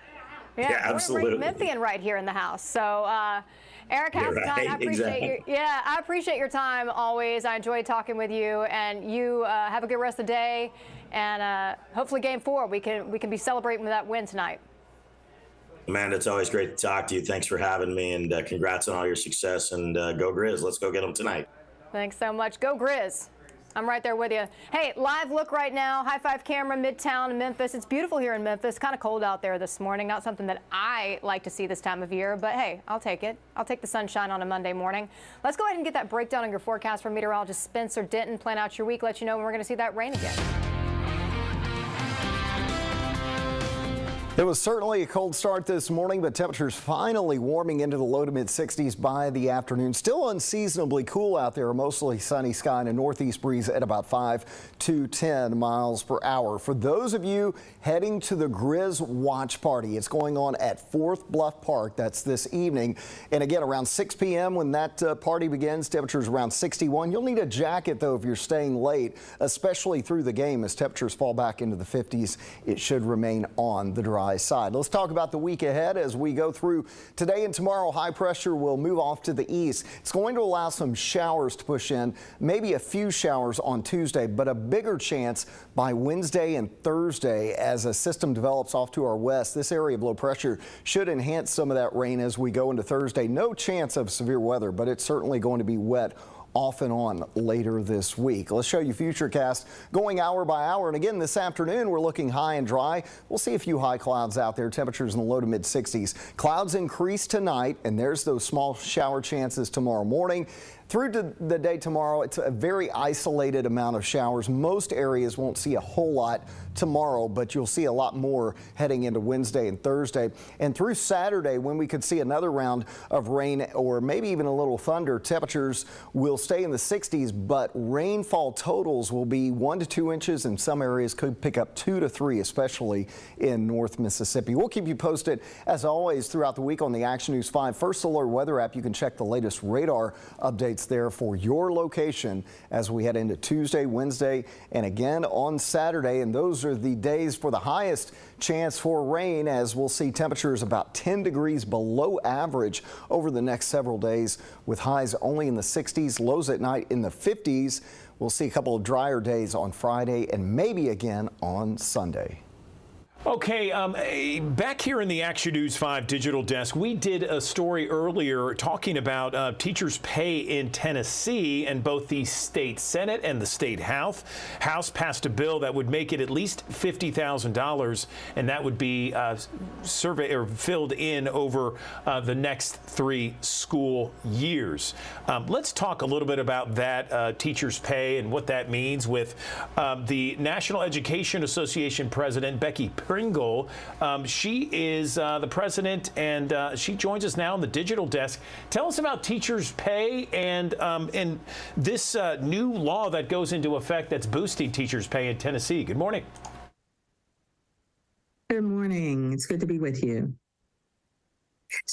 So the National Education Association actually does 4 reports annually to take a look at average teacher salary across the nation.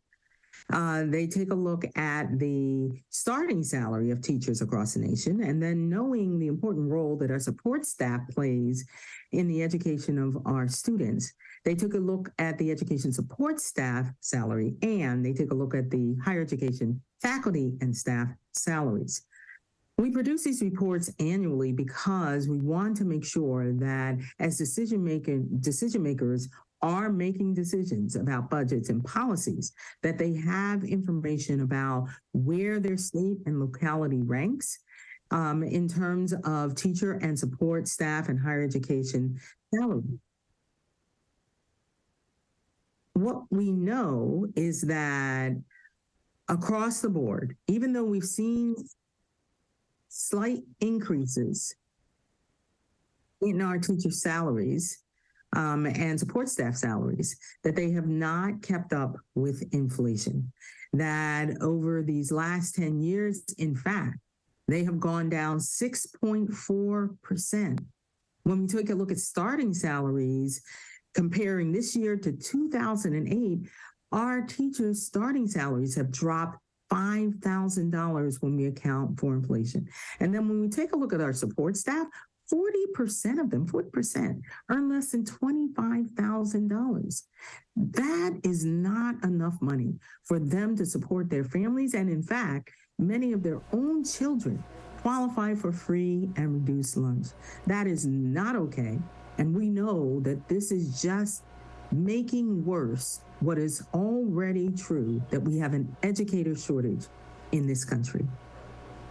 Okay, so Ms. Pringle, I don't know if you heard much about the introduction to you this morning, but we talked about how the State House and the State Senate in Tennessee just passed a bill in their legislative session boosting Tennessee teacher salaries to have a start to at least $50,000 a year in several years, being phased in, that sort of thing.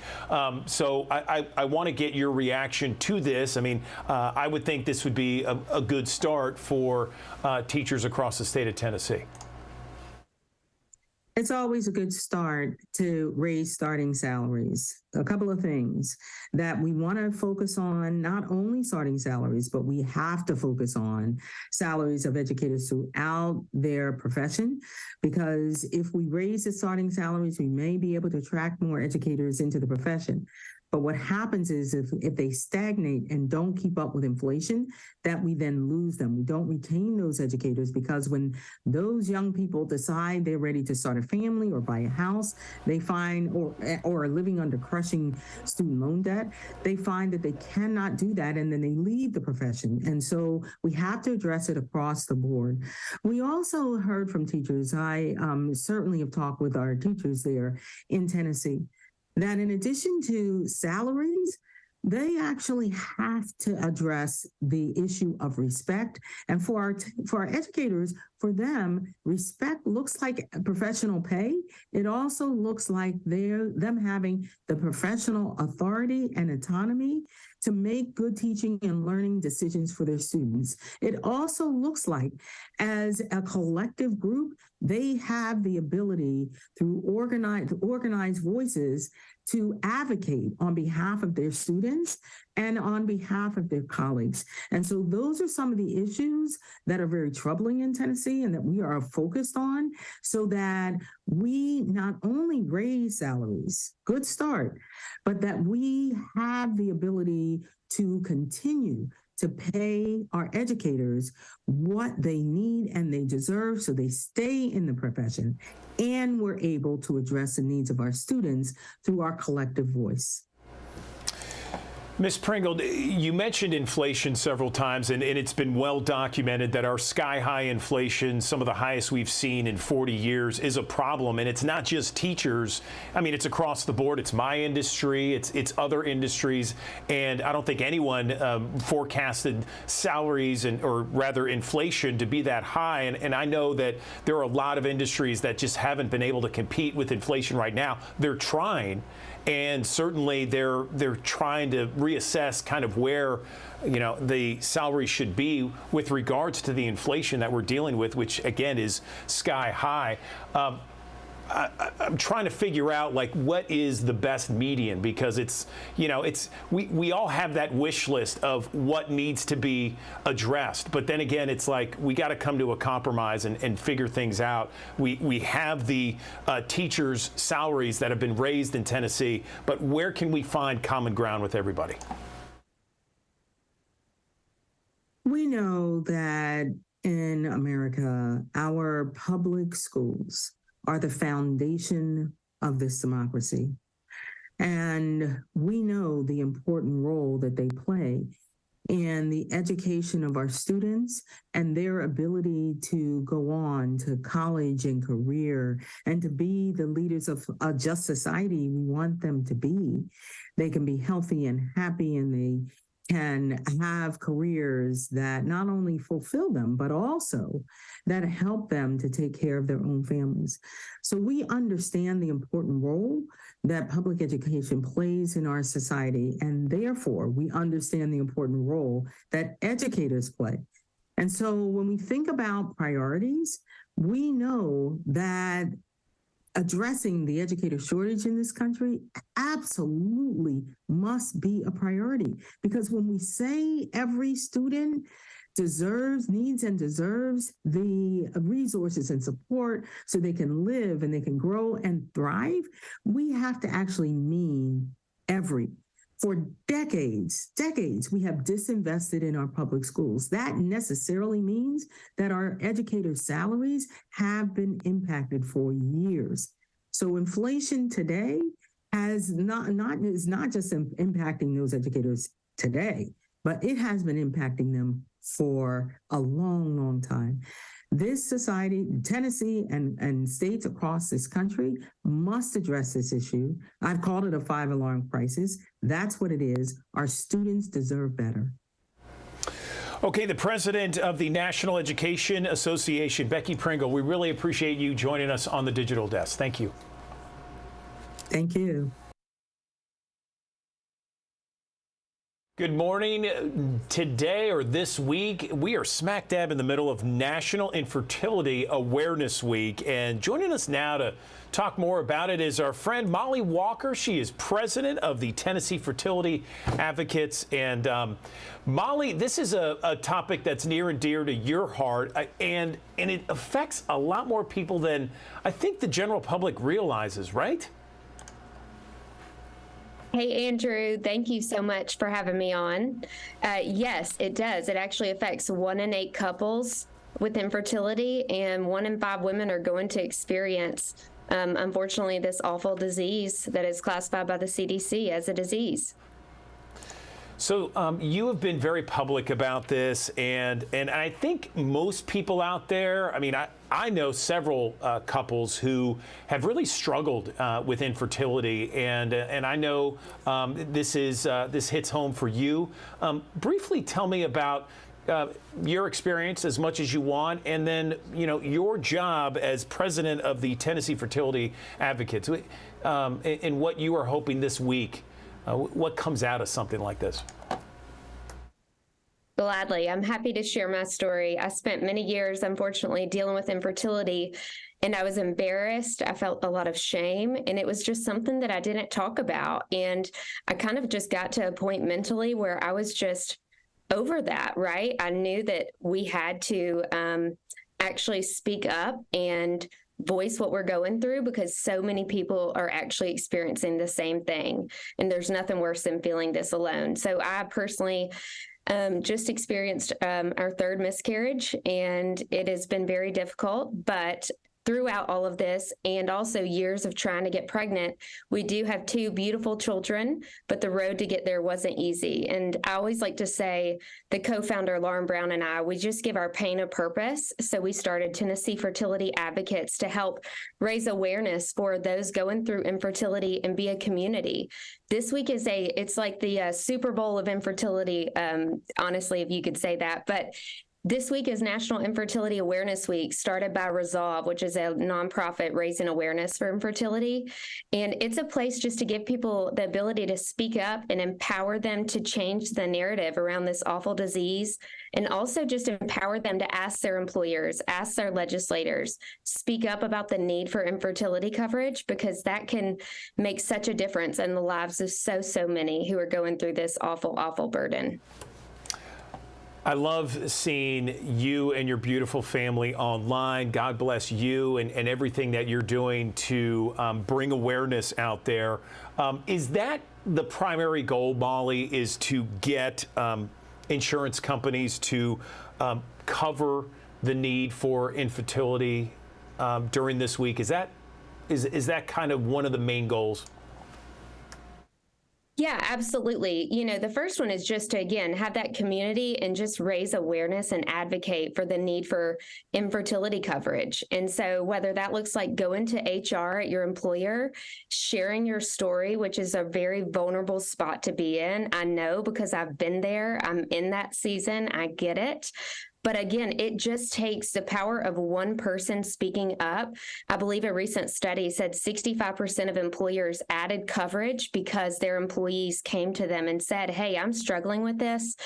Do you provide it? And if not, Progeny, and there's other places, you know, that would add infertility benefits that are absolutely incredible. So just to really give people the ability to speak up. Tomorrow is actual Federal Advocacy Day, so we'll be talking to our state legislators and, you know, just Congress speaking up about the need for coverage. We want to see laws in place that mandate infertility coverage. We want this to be something where I look at my precious babies, and I know, Andrew, you have children as well, but if they struggle with this awful, awful disease, at least the financial burden could be lifted.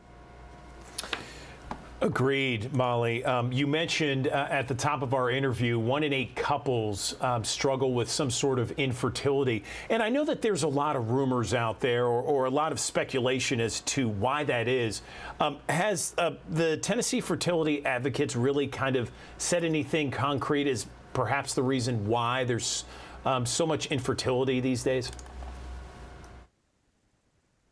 You know, that's not one of our biggest focus. So we haven't really dived into the research as to why that is. I know here in Memphis, I see Dr. Amelia Bailey at Fertility Associates of Memphis. And when you walk in, I mean, their lobby is full, Andrew. The amount of people struggling with this disease it's just growing and growing. And, you know, I feel like, unfortunately, it's not something that's going to go away. Thank goodness for science and technology, and just what they are able to do from a research standpoint is truly phenomenal. So hopefully, you know, in the years to come, more advances will be made with infertility, and hopefully more answers will come as to why this is happening. Unfortunately, also, too, it affects 1/3 is female factor, 1/3 is male factor, and 1/3 unexplained or both. So a lot of people think of it, Andrew, as that female-only disease, but males are affected just as much as females are. No question about it, Molly. I have some family members that struggle with infertility, so I know exactly the kind of issues that they're dealing with. We have thousands of people watching us on this digital stream, Molly, and I know that there are people out there that want to do something this week. It's an important week, as you mentioned, the Super Bowl of infertility awareness. What's something that maybe the general public, the Mid-South, can do to support your cause? I would just encourage us. You'll be seeing a lot of posts from Tennessee Fertility Advocates on Instagram, on Facebook.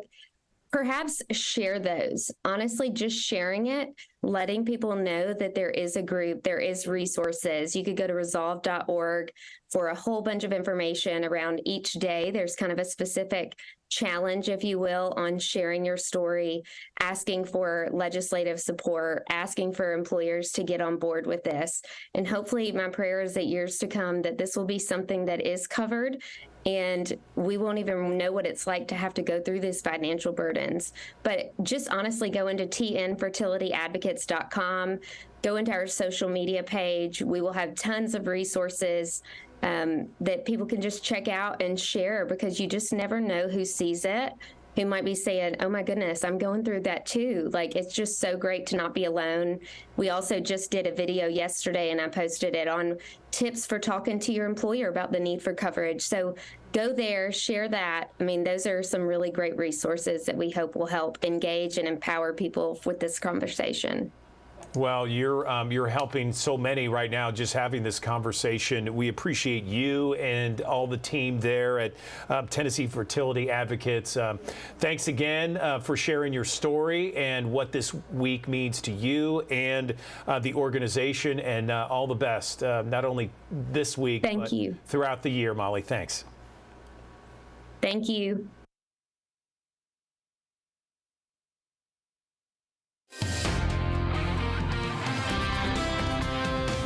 It was certainly a cold start this morning, but temperatures finally warming into the low to mid 60s by the afternoon. Still unseasonably cool out there, mostly sunny sky and a northeast breeze at about 5 to 10 miles per hour. For those of you heading to the Grizz Watch Party, it's going on at Fourth Bluff Park. That's this evening. And again, around 6 p.m. when that party begins, temperatures around 61. You'll need a jacket, though, if you're staying late, especially through the game. As temperatures fall back into the 50s, it should remain on the dry side. Let's talk about the week ahead as we go through today and tomorrow. High pressure will move off to the east. It's going to allow some showers to push in, maybe a few showers on Tuesday, but a bigger chance by Wednesday and Thursday as a system develops off to our west. This area of low pressure should enhance some of that rain as we go into Thursday. No chance of severe weather, but it's certainly going to be wet off and on later this week. Let's show you Futurecast going hour by hour. And again, this afternoon, we're looking high and dry. We'll see a few high clouds out there, temperatures in the low to mid 60s. Clouds increase tonight, and there's those small shower chances tomorrow morning. Through to the day tomorrow, it's a very isolated amount of showers. Most areas won't see a whole lot tomorrow, but you'll see a lot more heading into Wednesday and Thursday. And through Saturday, when we could see another round of rain or maybe even a little thunder, temperatures will stay in the 60s, but rainfall totals will be 1 to 2 inches, and some areas could pick up 2 to 3, especially in North Mississippi. We'll keep you posted, as always, throughout the week on the Action News 5 First Alert Weather app. You can check the latest radar updates there for your location as we head into Tuesday, Wednesday, and again on Saturday. And those are the days for the highest chance for rain, as we'll see temperatures about 10 degrees below average over the next several days, with highs only in the 60s, lows at night in the 50s. We'll see a couple of drier days on Friday and maybe again on Sunday. And that'll do it for us here at the Action News 5 Digital Desk. Stick around. We have midday. It's headed your way at the top of the hour. We'll be back here bright and early starting at 8 o'clock on the Action News 5 Digital Desk. You have a great Monday. We'll see you next time.